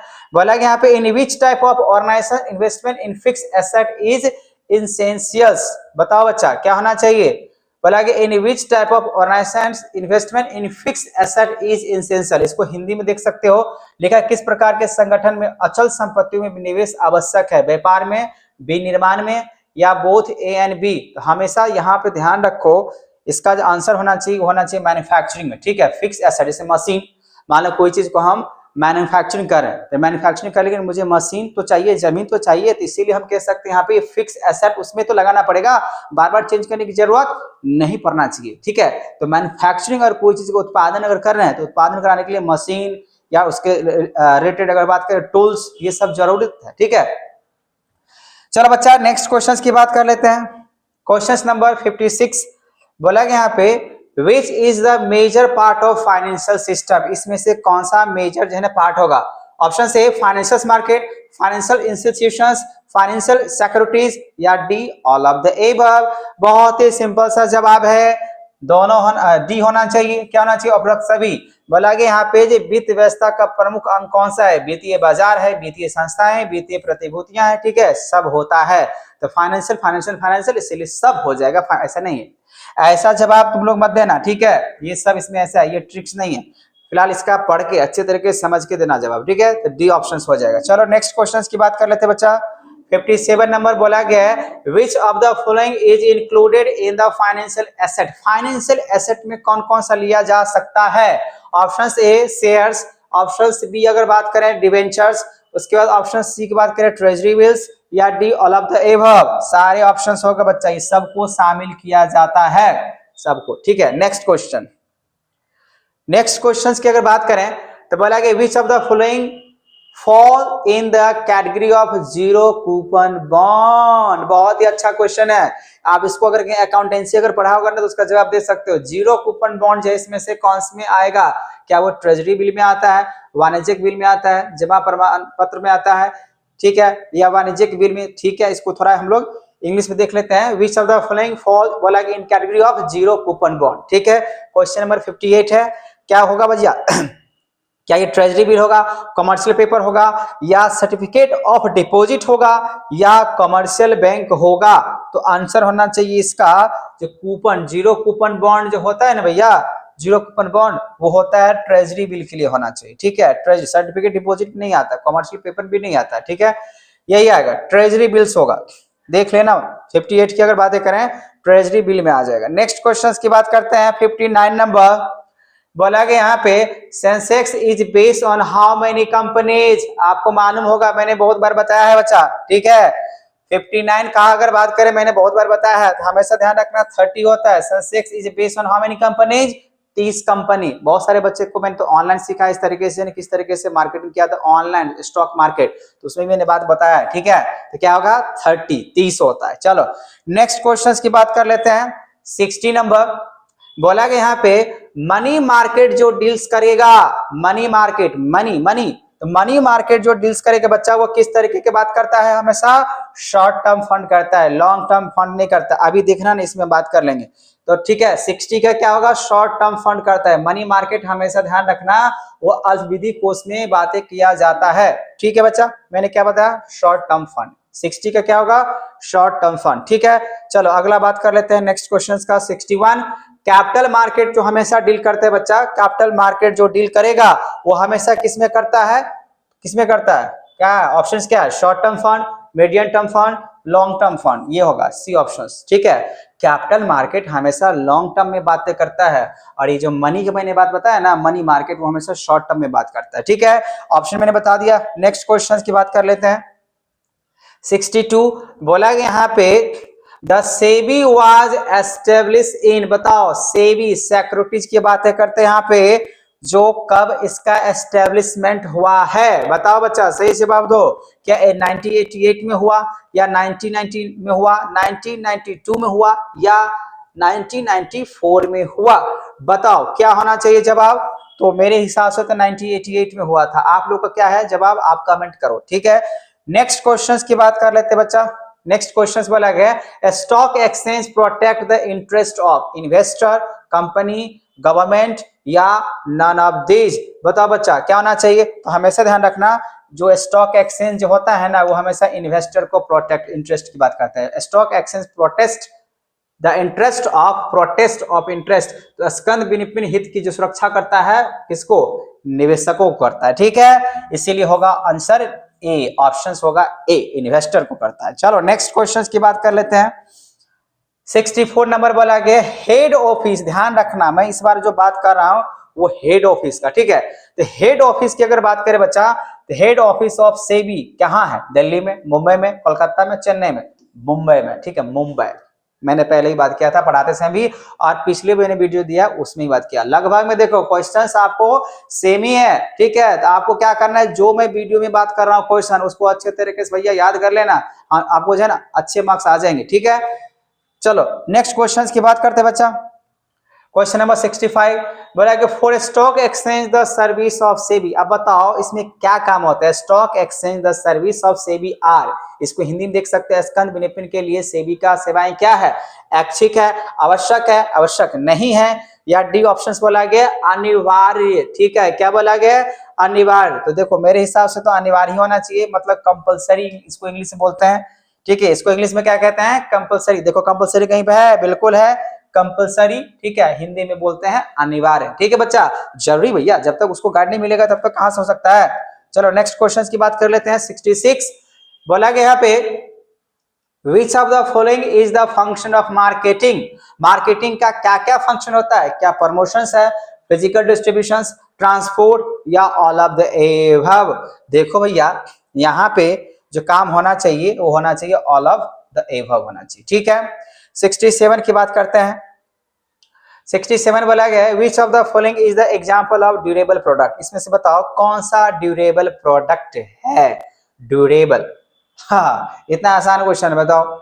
ड्यूरेबल मतलब लंबा समय तक चलने वाला। निम्नलिखित में से कौन सा टिकाऊ उत्पादन है। भैया फर्नीचर नहीं टिकेगा, कैंडल तो जलाओ खत्म, सॉल्ट, मैच बॉक्स, ये सब क्या ड्यूरेबल है, ये सब आएगा नॉट ड्यूरेबल, ठीक है। इसलिए वजह फर्नीचर, ये तो कितना बच्चा वाला क्वेश्चन दे दिया। चलो ठीक है, ऑप्शंस तो समझ में आ गया, फर्नीचर हो जाएगा ए 67 का। 68 पे आते हैं which of the following is a factor of marketing mix. Which of the following is a factor of marketing mix? Product, price, promotion या D options all of the above. बताओ बच्चा क्या होना चाहिए, तो सब शामिल किया जाता है, ठीक है। मार्केटिंग मिक्स में सब होता है, प्राइस, प्रोडक्ट, प्रमोशन सब की बात होता है, ठीक है। हाँ कुछ कुछ क्वेश्चन आसान है जो कि आप अपने दिमाग से भी जवाब दे सकते हो, लेकिन जो मैं बात कर रहा हूँ वो भी आप लोगों को बहुत सारे क्वेश्चन ऐसे हैं जो मालूम है, ठीक है। टेंशन नहीं है, आपको कितना बनाना है बोर्ड एग्जामिनेशन में, बनाना है आपको 50 ही, है ना। तो बाकी तो आपको पता होगा ही, तो 50 क्वेश्चन में जो आपको सबसे आसान लगे वही बना दो, क्या जरूरत है ज्यादा डिफिकल्ट क्वेश्चंस बनाने का। नेक्स्ट क्वेश्चंस की बात कर लेते हैं। बोला कि यहाँ पे next question 69 which of the following is the example of Dunlop. Option A branding, brand, brand names या ब्रांड मार्क। इसको थोड़ा हिंदी में देख लो बच्चा, हिंदी वाले बच्चे। बोला कि डनलॉप निम्न में से कौन सा किसका उदाहरण है, नामांकन का, ब्रांड का नाम या ब्रांड का मार्क। बताओ बच्चा क्या होना चाहिए, तो क्या होना चाहिए, डनलॉप क्या है, ब्रांड नामकरण तो है नहीं, चलो ये तो है नहीं, ये तो दिख रहे नहीं, मार्क भी है नहीं, ब्रांड नाम होगा, ठीक है ना, नाम है, ब्रांड का नाम है डनलॉप, ठीक है, डनलॉप, चलो ठीक है, ये नाम ही है। नेक्स्ट क्वेश्चंस की बात करते हैं। नेक्स्ट क्वेश्चन नंबर 70 बोला कि एडवर्टाइजमेंट इज रिगार्डेड एज, क्या होता है, वेस्टेज, इन्वेस्टमेंट, लग्जरियस या नन ऑफ दिस। लग्जरी है वैसे, क्या होना चाहिए, विज्ञापन का माना जाता है अपव्यय या विनियोग या विलासिता है या इनमें से कोई नहीं है। बताओ बच्चा, तो हमेशा ध्यान रखना जो एडवर्टाइजमेंट प्रचार करते हैं ना, तो प्रचार करना हमेशा एक तरीके से विनियोग होता है, मतलब इन्वेस्टमेंट होता है। अभी अगर इन्वेस्टमेंट करोगे तो बाद में जब कोई आपका प्रचार अगर देखेगा तो आपको रिटर्न हो जाएगा, ठीक है। इसीलिए एडवर्टाइजमेंट जो होता है वो इन्वेस्टमेंट होता है, ठीक है। इसको हिंदी में क्या कहते हैं, विनियोग होता है। चलो नेक्स्ट क्वेश्चन की बात करते हैं। Question number 71 which of the following is a basis of complaints, defective goods, deficiency in service, charging more price या ऑल ऑफ दिस। सब में कंप्लेंट कर सकते हो, ठीक है, जरूरी नहीं है। निम्नलिखित में से कौन सा शिकायत का आधार हो सकता है, दोषयुक्त वस्तुएं, सेवाएं में कमी, अधिक कीमत वसूलना या उपरोक्त सभी। बताओ बच्चा क्या होना चाहिए, तो हमेशा जवाब होना चाहिए सबके लिए होता है डी, उपरोक्त सभी, वो तो ठीक है। नेक्स्ट क्वेश्चंस की बात करते हैं। 72 नंबर क्वेश्चंस बोला गया यहाँ पे Who of the following cannot file complaint, इसमें से कौन ऐसे हैं जो कंप्लेन नहीं कर सकता है। निम्नलिखित में से कौन सा शिकायत दर्ज नहीं कर सकता है, एक उपभोक्ता संघ जिसे मान्यता नहीं दी गई है, केंद्रीय सरकार या राज्य सरकार। बताओ बच्चा क्या होना चाहिए, इसका जवाब जो होना चाहिए कौन, consumer association has not been recognise, जो रिकॉग्नाइज नहीं है, इसकी कोई संस्था नहीं है, कोई अंग नहीं है, कोई मान्यता नहीं है, वो शिकायत नहीं कर सकता है, जिसका दर्ज नहीं लिया जा सकता है, ठीक है। उपभोक्ता संघ जिसे मान्यता नहीं दी गई है, ये हमेशा ध्यान रखना है। चलो नेक्स्ट क्वेश्चंस की बात करते हैं। 73 नंबर क्वेश्चंस की अगर बात करें बच्चा, क्या लिखा है यहाँ पे, हिंदी में देख सकते हो, इंग्लिश बोला गया है what is the outcome of enterprises call, entrepreneur, entrepreneurship, enterprise या एंटरप्रेन्योर या एंटरप्रेन्योरशिप दोनों। बताओ इसमें से क्या आंसर होना चाहिए। बोलेगा उद्यमिता के परिणाम को क्या कहा जाता है, उद्यमी या उद्यमिता या उपक्रम या उद्यमी या उद्यमिता, ठीक है। ऑप्शन तो आपने देख लिया। अब बताओ बच्चा यहाँ पे क्या ऑप्शन होना चाहिए, तो हमेशा ध्यान रखो, हमेशा ध्यान ये रखो, एंटरप्रेन्योर तो ठीक है, बहुत सारे बच्चे सोच रहे हैं सर जो एंटरप्रेन्योरशिप होता है ना वो एंटरप्रेन्योर होता है जो अपने न्यू आइडिया को एस्टेब्लिश करता है, वो तो ठीक है भैया। एंटरप्रेन्योरशिप की बात करेंगे नहीं, इसका बात करेंगे एंटरप्राइज होता है, ठीक है ना, उपक्रम को ये अपने आप को तैयार कर लेते हैं, उपक्रम करना, ठीक है। तो यहाँ पे हो जाएगा एंटरप्राइज होगा, ठीक है। नेक्स्ट क्वेश्चन की बात करते हैं। 74 नंबर बोला गया यहाँ पे तो for whom does entrepreneurship is provided employment opportunity, क्या होगा? For entrepreneur, for supplies, for middleman, for all of the above, क्या होना चाहिए? बोला गया, आप हिंदी में यहाँ पे आप देख सकते हो बच्चा क्या बोला गया है, ठीक है, उद्यमी के लिए, आपूर्तिकर्ताओं के लिए, बाजार मध्यस्थों के लिए, उपरोक्त सभी, सभी होना चाहिए, ठीक है, इसमें सब शामिल हो जाएगा, सब के लिए होता, उपयुक्त सभी, ऑल ऑफ द एबव। चलो ठीक है, नेक्स्ट क्वेश्चन पे आते हैं, क्वेश्चन नंबर 75। बोला यहाँ पे वर्ष 2004 में भारत में स्टॉक एक्सचेंज की संख्या क्या था? बताओ, 2004 ईस्वी में स्टॉक एक्सचेंज की जो संख्या था वो क्या था? ऑप्शंस यहाँ पे 20, 21, 23, 24, 24, ठीक है, यहाँ पे ऑप्शन जो हो जाएगा बच्चा वो हो जाएगा 24 हो जाएगा, ठीक है। कितना था 2004 में? कितना था? 24 था। चलो ठीक है, नेक्स्ट क्वेश्चन की बात कर लेते हैं। 76 बोला कि district commission can settle dispute. बताओ यहाँ पे जिला आयोग विवादों का निपटारा कितना कर सकता है? 25 लाख तक, 50 लाख तक, 75 लाख तक या 1 करोड़ तक?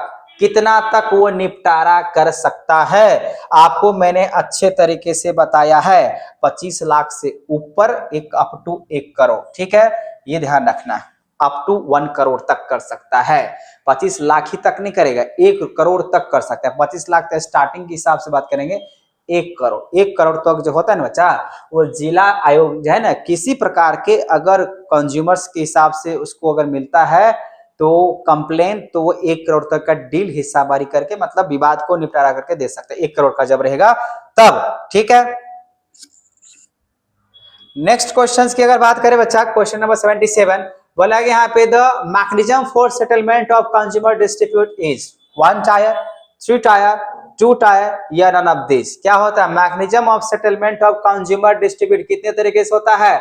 एक तो आपको मालूम होगा जिला, दूसरा होता है राज्य, तीसरा क्या होता है? केंद्र होता है। क्या बताओ बच्चा, क्या होना चाहिए? तो यहाँ पे होना चाहिए 3 टायर, 3 गो होता है ना, जिला न्यायालय, फिर उसके बाद, अच्छा न्यायालय मतलब हम इसके कंज्यूमर्स की बातें कर रहे हैं, ठीक है ना, एक जिला आयोग की बात कर सकते हैं, फिर उसके बाद है ना आपका राज्य स्तरीय होता है और फिर केंद्र स्तरीय होता है, ठीक है, जिसमें हम लोग अलग अलग बात करते हैं, 1 करोड़, फिर 1 करोड़ से ज्यादा, ठीक है, फिर जो है ना अरब तक चला जाता है रुपया। चलो ठीक है, तो यहाँ पे 3 टायर होता है, इसीलिए ऑप्शन क्या हो जाएगा इसका?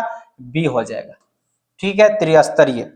नेक्स्ट क्वेश्चन पे आते हैं, क्वेश्चन नंबर 78 बोला कि यहाँ पे लेबलिंग इज क्या होना चाहिए? नेसेसरी, वॉलेंट्री, कंपल्सरी या वेस्टेज ऑफ मनी? भाई ये बताओ, लेबलिंग जो होता है क्या आवश्यक है, ऐच्छिक है, अनिवार्य है या धन का बर्बादी?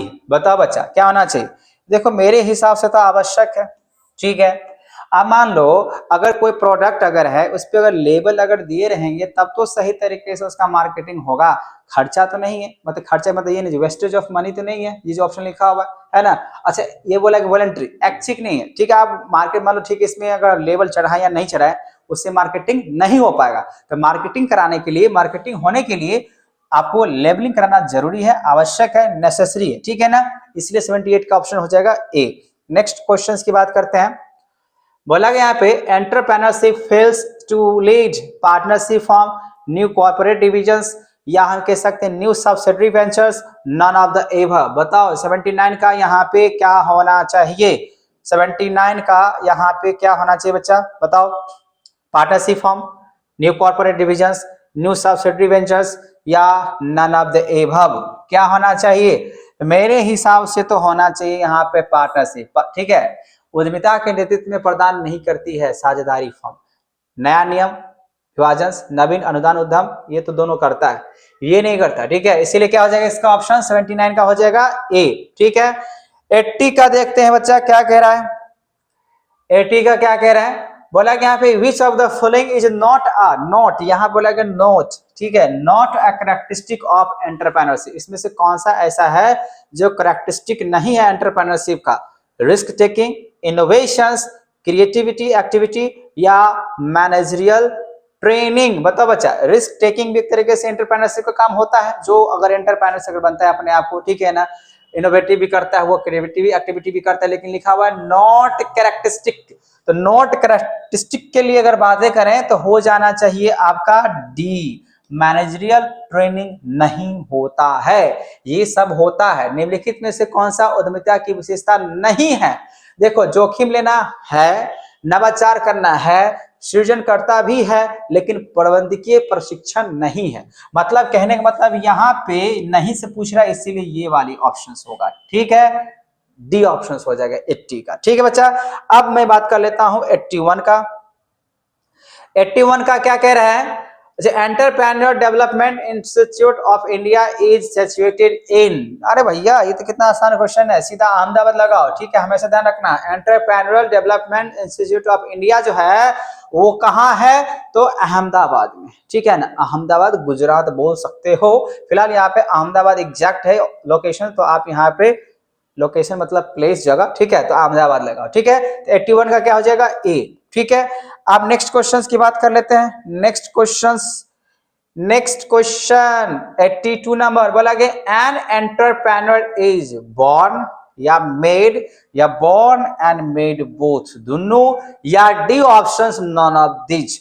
बताओ बच्चा, इसमें से क्या होना चाहिए? तो देखो, कुछ ऐसे एंटरप्रेन्योर होते हैं जो जन्म से होते हैं, कुछ बनते हैं। जन्म से कहने मतलब क्या? शुरू से ही उसका दिमाग जो है ना एंटरप्रेन्योर्स वाले होते हैं। ठीक है, और कुछ क्या होते हैं? बनाए जाते हैं, बनते हैं। ठीक है, इसी वजह से क्या होना चाहिए बच्चा? इसका आंसर मेरे हिसाब से सी, बॉर्न एंड मेड दोनों होता है। ठीक है, ठीक है, आप लोग बताना क्या होना चाहिए। नेक्स्ट क्वेश्चन, सही जवाब, ये सही जवाब है, ऐसा नहीं है गलत है, ये सही जवाब है, यही जवाब होगा। ठीक है, नेक्स्ट क्वेश्चन क्या होगा?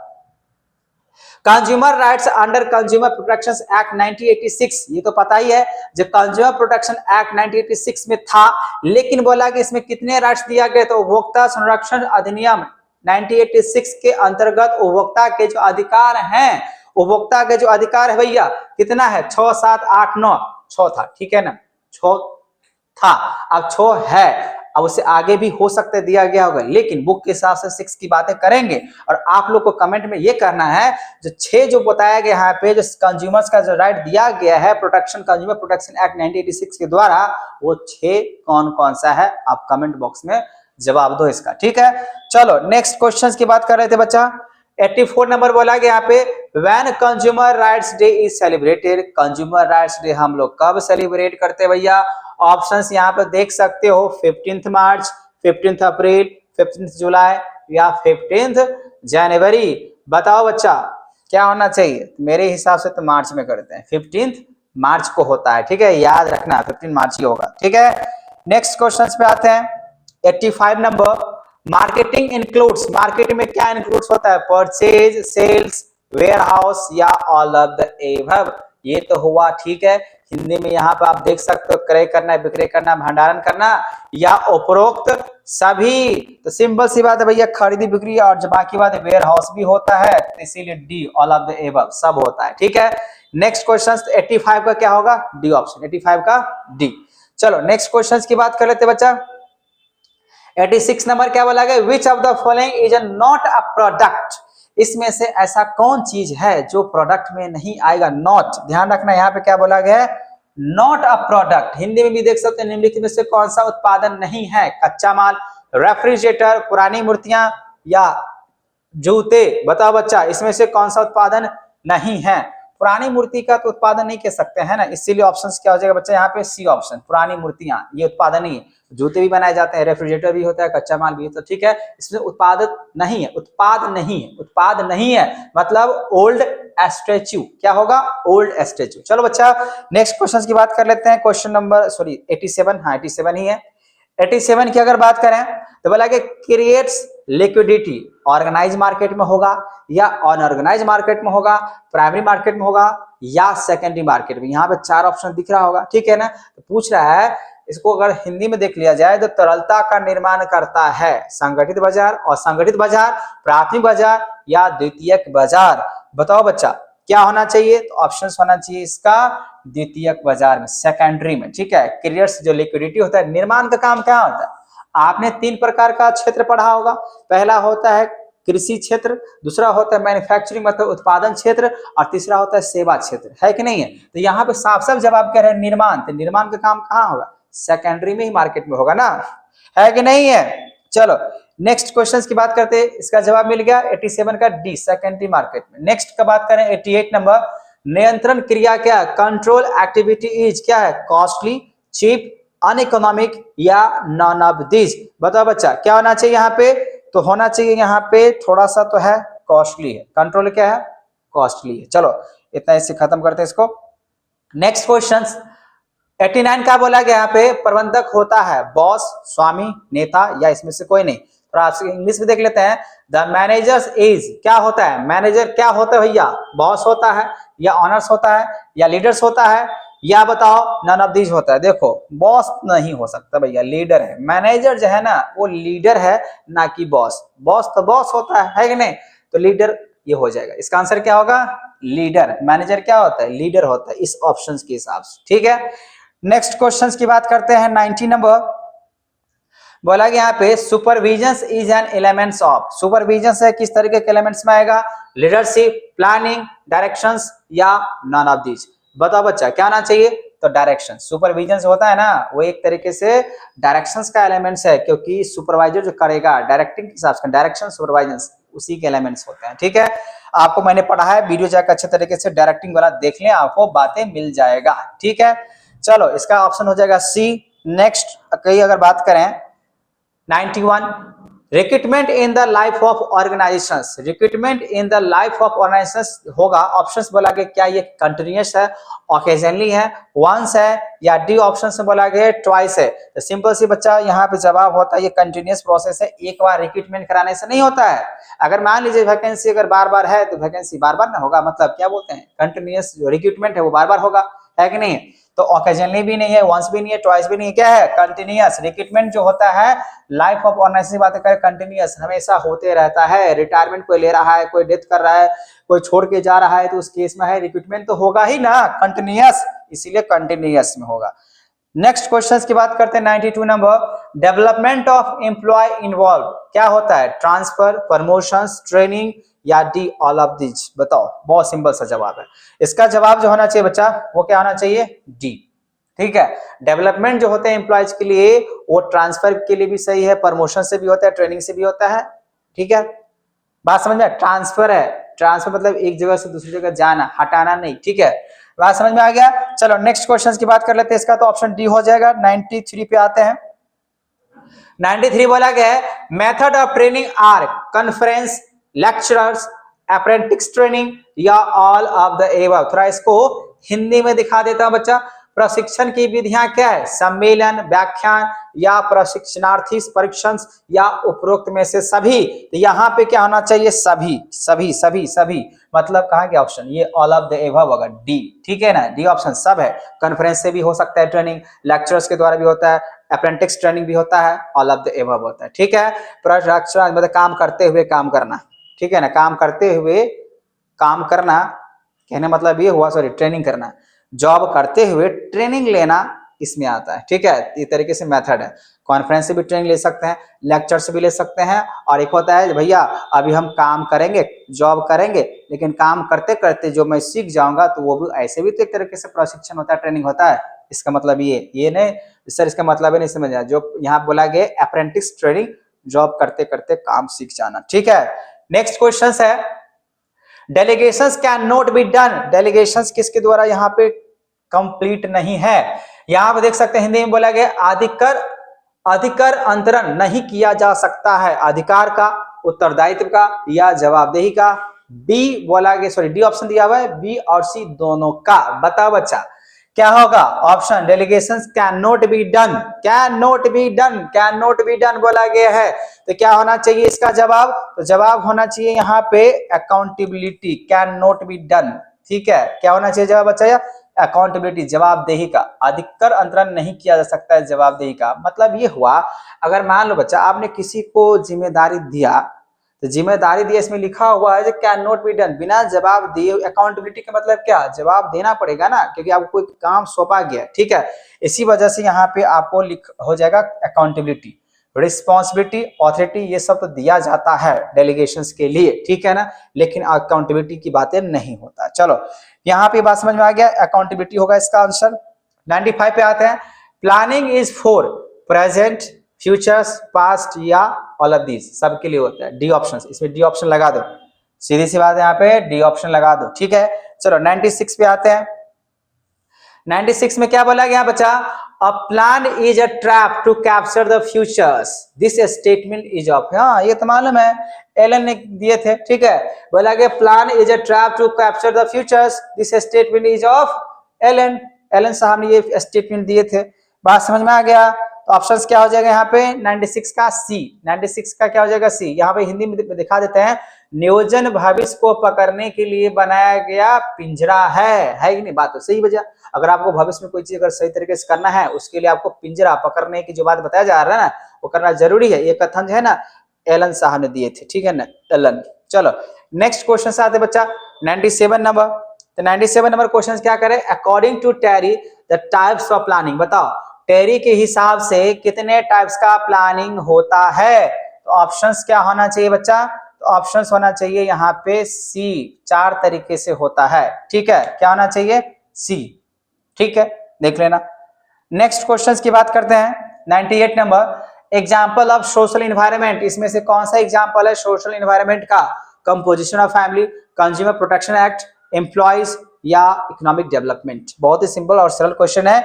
98 का हो जाएगा एक, composition of family. Example of social, social मतलब समाज, तो सामाजिक वातावरण का उदाहरण क्या है, परिवार की संरचना, उपभोक्ता नहीं होगा, कर्मचारी भी नहीं है, आर्थिक विकास भी नहीं है। कौन सा आंसर होगा भैया, ए, ठीक है। चलो नेक्स्ट क्वेश्चन पे आते हैं 99 नंबर। बोला कि हेनरी फुएल वाज बोर्न, जन्म कब लिए थे, बताओ कहां लिए थे, ऐसा लिखा है ना, Henry Fayol was born in, कहां पे लिए थे, टर्की में, फ्रांस में, जर्मनी में या नन ऑफ दिस, फ्रांस में लिए थे भैया, ठीक है। कहां लिए थे, फ्रांस में। हेनरी फुएल साहब कहां पे जन्म लिए थे, फ्रांस में लिए थे, ठीक है। ऑप्शन होगा बी। 100 नंबर क्वेश्चन का अगर बात करें तो क्वेश्चन नंबर 100 पे आगे बच्चा हम लोग आप बोलेंगे यहाँ पे money spend on staffing is, अगर हम स्टाफ पे पैसा खर्च कर रहे हैं तो क्या होगा, नेसेसरी है, वेस्टेज है, इन्वेस्टमेंट है या नन ऑफ दीज है। तो हम तो कहेंगे भैया इन्वेस्टमेंट है, क्या है, इन्वेस्टमेंट है कि नहीं है। अगर आप खर्चा अगर स्टाफ पे अगर कर रहे हो तो वो आपका इन्वेस्टमेंट है, क्योंकि स्टाफ जो है ना आपको काम करके लेके देगा। तो बच्चा अभी हम लोग टोटल अगर बात करें 100 हम लोगों ने ऑब्जेक्टिव क्वेश्चंस यहाँ पे देखा समझा, ठीक है। अब हम लोग आते हैं 2 मार्क्स वाले क्वेश्चंस पे। मैं वहां पे जो 2 मार्क्स क्वेश्चंस की बात कर रहा हूं ये आपको मैं समझाते हुए फटाफट यहाँ पे आगे बढ़ने वाला हूं, ठीक है। सबसे पहला क्वेश्चंस की अगर बात बोले बच्चा, write two important of functions of management, management का 2 मेन काम क्या है, तो पहला आप कह सकते हो प्लानिंग करना और कंट्रोलिंग करना, इतना ही पे जवाब आपको मिल जाएगा, बाकी मैंने इसको समझा के लिखा है। नेक्स्ट क्वेश्चन बोला गया 2 नंबर क्वेश्चन क्या कह रहे हैं, explain the 2 characteristic of planning, planning का जो मेन जो 2 विशेषता होना चाहिए वो क्या होता है, गोल ओरिएंटेड होना चाहिए और कॉम्प्रिहेंसिव होना चाहिए, है कि नहीं है। अगर कोई चीज में अगर प्लान बनाते हो तो हमेशा क्या होता है, गोल ओरिएंटेड, जो जितने भी ऑर्गेनाइजेशंस वाले होते हैं उसका मेन होता है गोल ओरिएंटेड, ताकि उस चीज को हम पूरा हासिल कर सके, ठीक है ना, जो उसका गोल है, जो उसका एम है पूरा करने के लिए। इसीलिए ये 2 ऑप्शंस यहाँ पे, ऑप्शन मतलब 2 यहाँ पे पॉइंट बना के लिख सकते हो, गोल ओरिएंटेड और comprehensive. Next question, what is meant by authority, authority क्या होता है, तो ऑथोरिटी होता है the power and right to give order and make other obey, बात सही है ना। ऑथोरिटी का मतलब होता है जो मुझे कोई पावर दे, ठीक है ना, प्रॉक्सी या किस तरीके से, तो उसको हम लोग क्या बोल सकते हैं, ऑथोरिटी बोल सकते हैं। Name of any 2 steps of staffing, staffing के 2 स्टेप्स क्या है, देखो बच्चा 2 की step in the staffing process are recruitment, attracting potential candidate and selections. पहली बात यहाँ पे रिक्रूटमेंट करना, दूसरा काम क्या है, सिलेक्शंस करना। एक हो जाएगा रिक्रूटमेंट, दूसरा क्या हो जाएगा, सिलेक्शंस, ठीक है। ये है आपका 2 स्टेप स्टाफिंग का। पूछ रहा है आपसे 2 ही है ना, तो 2 का जवाब दिए। नेक्स्ट क्वेश्चन पूछ रहे हैं यहाँ पे, right any 2 characteristic of motivation, तो मोटिवेशंस का यहाँ पे क्या कैरेक्टरिस्टिक होना चाहिए बच्चा, तो पहला होना चाहिए गोल ओरिएंटेड, बात सही है कि नहीं। अगर हम किसी को मोटिवेशन अगर दे रहे हैं काम करने के लिए, तो मतलब यही बनता है भैया आप अच्छे से काम करोगे, जो बिजनेस ऑर्गेनाइजेशन का जो एम है, जो गोल है वो अचीव हो सके, ठीक है। इसी वजह से एक तो हो जाएगा गोल ओरिएंटेड और दूसरा होगा यहाँ पे चाहे एक्सटर्नल हो या इंटरनल हो, ठीक है ना, सारे काम को सही तरीके से एक स्पेसिफिक ढंग से करें, ठीक है ना। ये हुआ क्वेश्चन नंबर नेक्स्ट 6 नंबर बोला यहाँ पे state any two barrier to communications. देखो बच्चा हम यहाँ पे थोड़ा सा हटे हुए हैं, आपको इस क्वेश्चन को अच्छे तरीके से पढ़ना पड़ेगा, समझना पड़ेगा। इंपॉर्टेंट क्वेश्चन है, सारे क्वेश्चंस को आपको मैं जो वीडियो में कह रहा हूं उसमें आपको जितने भी क्वेश्चन नजर आ रहा है बस आपको उतने करने हैं, सारे की जरूरत नहीं है। आप अभी आपको क्या करना होगा, स्मार्ट स्टडी करना पड़ेगा, मतलब ये अच्छे तरीके से मेन जो क्वेश्चंस है, मेन जो टॉपिक है, जो इंपॉर्टेंट क्वेश्चंस है उस पर ज्यादा आपको फोकस करने की जरूरत है, ठीक है ना। पूरे तरीके से जरूरत नहीं है। हाँ, अगर आपने पूरा पढ़ लिया तो इसका जरूरत नहीं, बस सिंपल से। और जो पूरे तरीके से नहीं समझ में आया या पूरे किताब सही से बच्चा नहीं पढ़ा है, ठीक है ना, उसके लिए मैं बात कर रहा हूँ। और जो पूरे साल अगर अच्छे तरीके से अगर किताबें पढ़ा है ना बच्चा और सही तरीके से समझा है तो उसके लिए तो बेस्ट है कि नहीं है। चलो फिलहाल यहाँ पे वैसे बच्चे दो जो भी हैं, अभी जो भी बच्चे जिसको बिल्कुल समझ में नहीं है वो सारे बच्चे जो है ना इसको अच्छे तरीके से क्वेश्चंस को नोट करो, याद करो। इससे ज्यादा नहीं करना है, इससे ज्यादा आपको नहीं करना है, ये मेरा चैलेंज है, ठीक है ना। इसमें जो क्वेश्चंस की बातें चल रहा है, जो मैं बता रहा हूँ वीडियो में, उससे ज्यादा आपको नहीं करने। 100% क्वेश्चन जो है ना आपको ये अच्छे तरीके से याद कर लेना है। चलो याद कर लेना और यही आने वाला है। नेक्स्ट क्वेश्चन की बात करें, what is the objectives of job rotations. तो जॉब रोटेशंस क्या होता है? The main objective of job rotations training is to development versatile skill employees और exposing of them various roles. अब बोला कि यहाँ पे broadening the understanding of the organisation, मतलब यही मेन जो ऑब्जेक्टिव होता है जॉब रोटेशंस का, उसको इसीलिए कहा जाता है ताकि स्किल जो है ना एम्प्लॉय अच्छे तरीके से गेन कर सके और जो चीज के बारे में जानकारी उसको नहीं है उसको अच्छे तरीके से एक्सपोज कर सके, ठीक है।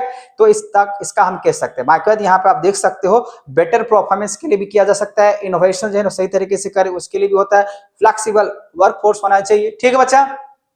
नेक्स्ट क्वेश्चन नंबर 8 बोला गया है, who said leader are born not made. ये क्वेश्चन तो भैया याद कर लेना। तो यहाँ पे वैंसी लैम्बोर्डिस ने कहे थे लीडर्स जो है ना बॉर्न होते हैं ना कि बनाए जाते हैं। तो यहाँ पे अभी आप ऑब्जेक्टिव में क्वेश्चंस देखा था, ठीक है ना, उसमें लिखा हुआ था। इसमें तो फिलहाल आपसे क्या पूछ रहे हैं यहाँ पे लीडर के बारे में, उससे मैंने क्या पूछा एंटरप्रेन्योर्स के बारे में, ठीक है।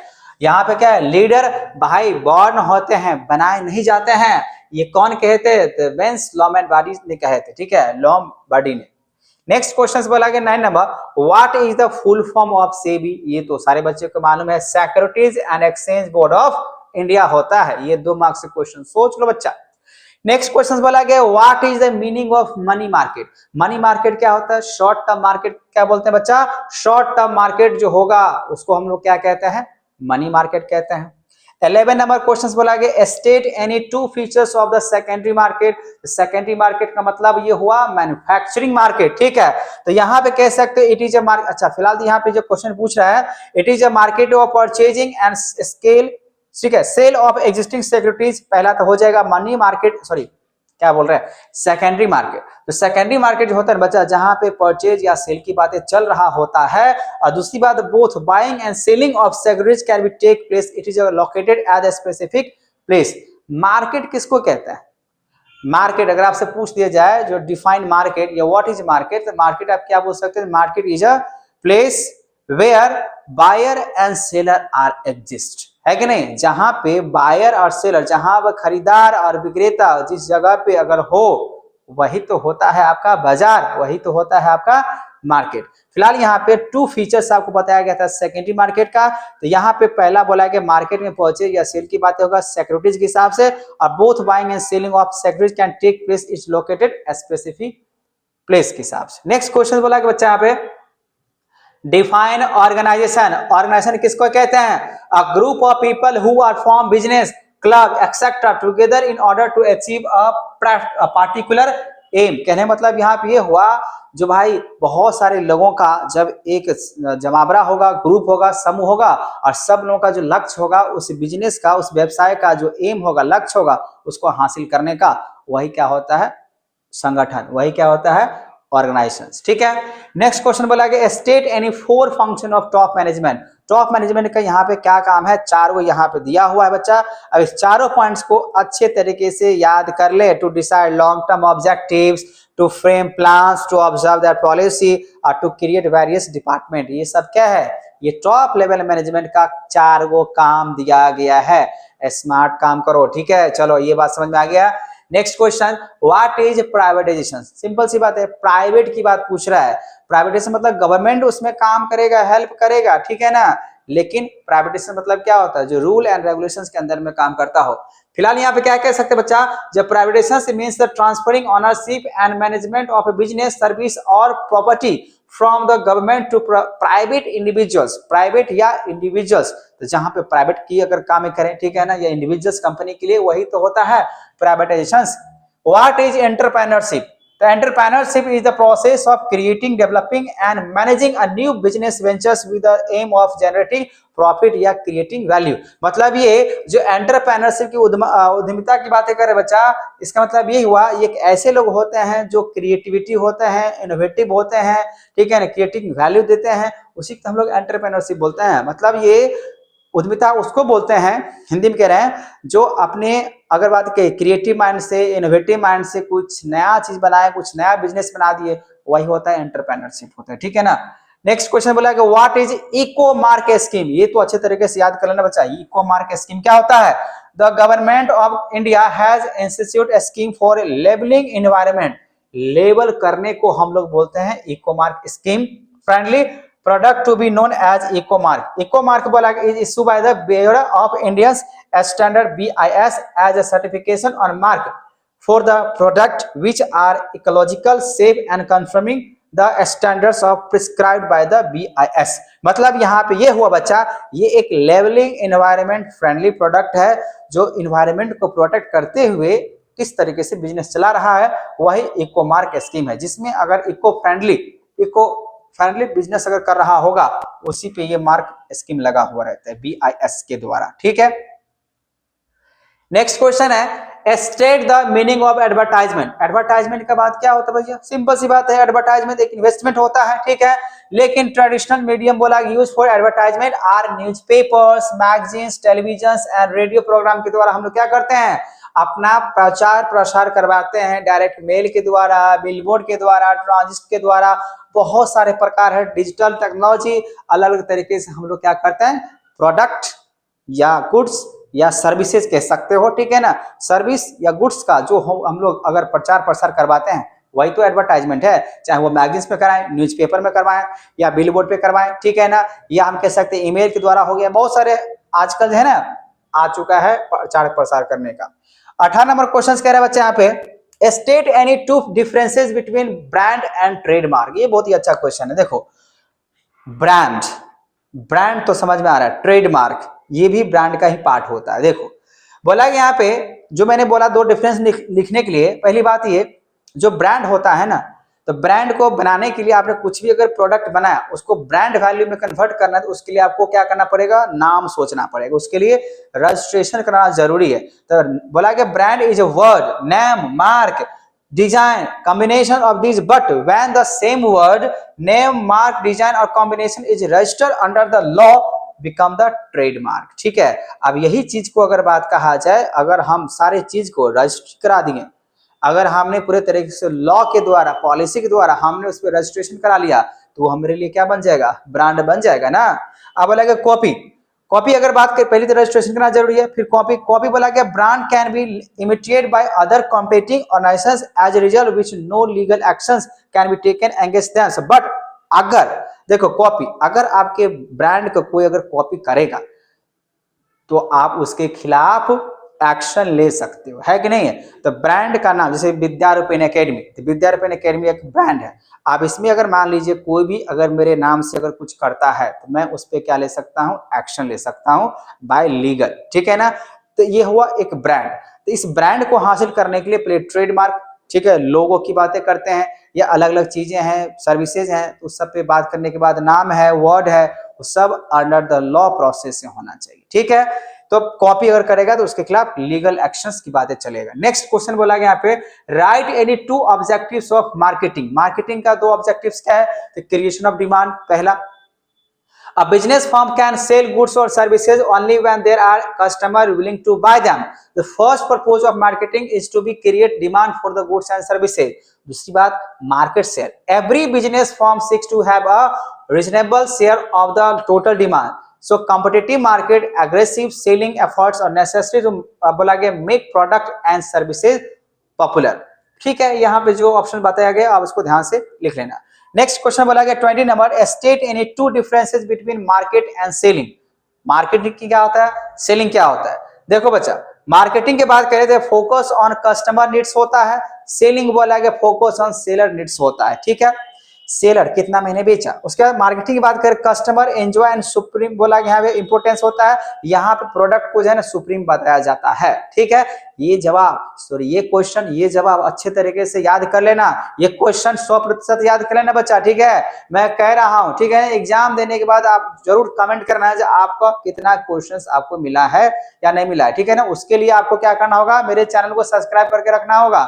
ठीक है, आप जब एग्जाम दे के आओगे तो आप बोलना सर आपके क्वेश्चंस इतना मैच किया है कि नहीं किया है। ठीक है, जवाब आप जरूर देना। ठीक है, नेक्स्ट क्वेश्चन की बात करते हैं, व्हाट इज रेपो रेट। आप बहुत सारे बच्चा सोच रहे कि सर ये तो इकोनॉमिक्स का क्वेश्चन है। ठीक है ना, ये रेपो रेट क्या होता है, ध्यान सुनो। रेपो रेट क्या होगा, जो सेंट्रल बैंक के द्वारा, देखो एक तरफ कमर्शियल बैंक है, एक तरफ यहाँ पे पर्सन्स है जो कि लिया जाता है। तो रेपो रेट क्या एक मैकेनिज्म होता है जिसमें हम लोग कह सकते हैं इन्फ्लेशन गेट कंट्रोल। तो कमर्शियल बैंक, जितने भी कमर्शियल बैंक है ना, वो सेंट्रल बैंक को जो है ना पैसा के साथ, तो क्या करेगा, ये जो सेंट्रल बैंक है वो कमर्शियल बैंक से जिस रेट से पैसा लेगा, बस इतना ही समझो। ठीक है ना, जो सेंट्रल बैंक है, जो सेंट्रल बैंक है जो कमर्शियल बैंक से जिस रेट से पैसा अगर आपके इंटरेस्ट के हिसाब से लेता है, वही होता है रेपो रेट। ठीक है, तो बोला कि commercial bank need short term fund to borrow, किससे लेगा, अगर कमर्शियल बैंक को अगर पैसे की जब जरूरत पड़ेगा तो किससे लेता है, सेंट्रल बैंक से। तो सेंट्रल बैंक क्या करेगा, यहाँ पे क्या करेगा, पैसा देगा। तो commercial bank ask for the certain interest on the funding given to the commercial bank, तो कमर्शियल बैंक पे क्या लगाएगा, एक इंटरेस्ट चार्ज लगाएगा जो कि इससे लेना पड़ेगा। So commercial bank pay repo rate on the funds borrow from the central bank. जैसे मतलब ये हुआ, सिंपल भाषा में आपको ये समझाते हैं, जैसे मान लीजिए आप किसी से पैसा जब लेते हो तो आप उस पर इंटरेस्ट चार्ज ब्याज तो देते हो ना, ठीक उसी तरीके से बैंक सब जितने भी बैंक है, व्यावसायिक बैंक, ठीक है ना, रिजर्व बैंक की बातें नहीं कर रहा हूं। ठीक है ना, हम सेंट्रल बैंक की बातें नहीं कर रहे, क्योंकि सेंट्रल बैंक एक ही होता है कि नहीं, जिसको हम लोग रिजर्व बैंक ऑफ इंडिया बोलते हैं। अब मान लीजिए जितना भी अगर बात करें, चाहे एसबीआई की बात करें, पंजाब नेशनल की बात करें, बैंक ऑफ इंडिया की बात करें, ये सब क्या है, ये सब कमर्शियल बैंक है। अब कमर्शियल बैंक को अगर पैसा की अगर जरूरत पड़ता है तो कहां से लेगा, सेंट्रल बैंक से। अब सेंट्रल बैंक जो रुपया दिया, किसको दिया, कमर्शियल वाले बैंक को, तो कमर्शियल बैंक से जो ब्याज लेगा वही होता है रेपो रेट। ठीक है, वो उस ब्याज को जिस रेट से उससे पैसा लेगा, किससे पैसा लेगा, कमर्शियल बैंक से। सेंट्रल बैंक जो पैसा लेगा उसको क्या बोलते हैं बच्चा, रेपो रेट बोलते हैं। ठीक है, बात समझ में आ गया। नेक्स्ट 22 नंबर बोला गया, what is the full form of OTCEI, यहाँ पे लिखा हुआ, इसको पढ़ लेना। 23 बोला कि यहाँ पे state any two internal sources of recruitment. Internal देखो यहाँ पे इंटरनल सोर्सेज ऑफ रिक्रूटमेंट बोला कि consist of the employees who are already on the payroll of firm, पहले से काम कर रहा है। तो इंटरनल कब होगा, जो भैया कोई पहले बिजनेस में पहले से काम कर रहा है, उसी में से किसी को अच्छे जहाँ सीट खाली है वहां उसको जो है ना क्या कर दो, रख दो, काम करवा लो, एक तरीके से इंटरनल हो जाएगा। ठीक है, so recruitment from internal sources is done to the up vacancy through the promotion के द्वारा, या रीहायरिंग, या transferring employee within the company. तो कंपनी के अंदर ही अगर बात करें, ट्रांसफर कर देना, रीहायरिंग कर देना, जगह खाली है, तो वही क्या होता है भैया, तो वही होता है आपका सोर्सेज ऑफ रिक्रूटमेंट, वो लेकिन कौन सा, इंटरनल। ठीक है, नेक्स्ट क्वेश्चन बोला कि यहाँ पे what is time study. The time study is a work measurement technique where a trained observer use of a stopwatch या software to directly watch and record to the time. So take for the qualified workers to perform a specific element for a job. तो time study technique यही होता है भैया, जो कोई काम कर रहा है, अब कोई काम जो कर रहा है एम्प्लॉय, जो कितना समय तक कितने देर में कर रहा है नहीं कर रहा है, उसको ऑब्जर्व करना एक टेक्निक होता है। ठीक है, नेक्स्ट और लास्ट क्वेश्चन है इस वीडियो का, 2 मार्क्स वाले क्वेश्चन की बात करें, what do you mean by financial planning. Financial planning का यहाँ पे क्या क्या बात समझ सकते भैया। Financial planning is the comprehensive process of managing your money and asset to achieve your life goals and secure financial futures. बात है कि नहीं है, फाइनेंशियल प्लानिंग का मतलब ये हुआ, भविष्य में अगर आपको रुपये पैसे की अगर जरूरत होगा उसके लिए पहले से सोच के रखोगे कि नहीं रखोगे। तो फाइनेंशियल प्लानिंग का मतलब ये होता है जो भविष्य में जो मुझे जरूरत पड़ेगा उसके लिए पहले से प्लानिंग जो चल रहा है, वही तो फाइनेंशियल प्लानिंग है कि नहीं, वही क्या होगा, financial planning. So it is ongoing dynamic process होता है that involves evaluating your current financial situation, setting specific objectives and creating a strategy to reach them throughout the proper budgeting, savings, investing and risk management. ठीक है, मतलब future में किसी प्रकार का risk नहीं हो, सिंपल से भाषा में आपको बता देता हूं भाई, भविष्य में किसी प्रकार का जो है ना रिस्क नहीं होना चाहिए। ठीक है ना, उसके लिए हम लोग क्या करते हैं, रुपये पैसे को जो बचाते हैं भविष्य के लिए, वही होता है फाइनेंशियल प्लानिंग, वही होता है मैनेजमेंट। ठीक है बच्चा, आप लोग क्या करना है, मैंने तो यहाँ पे आपको कहा सिर्फ इंपॉर्टेंट क्वेश्चंस की मैंने बातें बोला। ठीक है ना, अब यहाँ पे जो आंसर्स लिखा हुआ है जो आप देख रहे हो, तो कम से कम ये जो क्वेश्चंस है ना, इस क्वेश्चंस को आप अपने भाषा में लिखने का कोशिश करें, छोटा छोटा ही सही। ठीक है, लेकिन आप याद करने का भी कोशिश करें। ठीक है, ये हुआ क्वेश्चंस, फिर ये, ठीक है 21, ये सब जो क्वेश्चन देख रहे हो, ये क्वेश्चंस आप अच्छे तरीके से लिख लो और याद कर लो। 100% आपके एग्जामिनेशन में आने का जो प्रोबेबिलिटी है वो बहुत ज्यादा है। ठीक है, इसी वजह से आपको इसको याद करना पड़ेगा। ठीक है, फिलहाल आपको अगर किसी प्रकार का परेशानी हुआ हो या जहां पे भी अगर कंफ्यूजन अगर हुआ हो बच्चा, तो आप लोग हमें कमेंट जरूर करना है जो आखिर कौन से क्वेश्चंस में आपको प्रॉब्लम हुआ है। ठीक है, तो मिलते हैं नेक्स्ट वीडियो में नेक्स्ट सब्जेक्ट के साथ। ठीक है, अगर आपकी वीडियो अगर अच्छा लगा हो, ठीक है ना, तो आप इस वीडियो को लाइक और सब्सक्राइब शेयर करना ना भूलें। ठीक है, थैंक यू।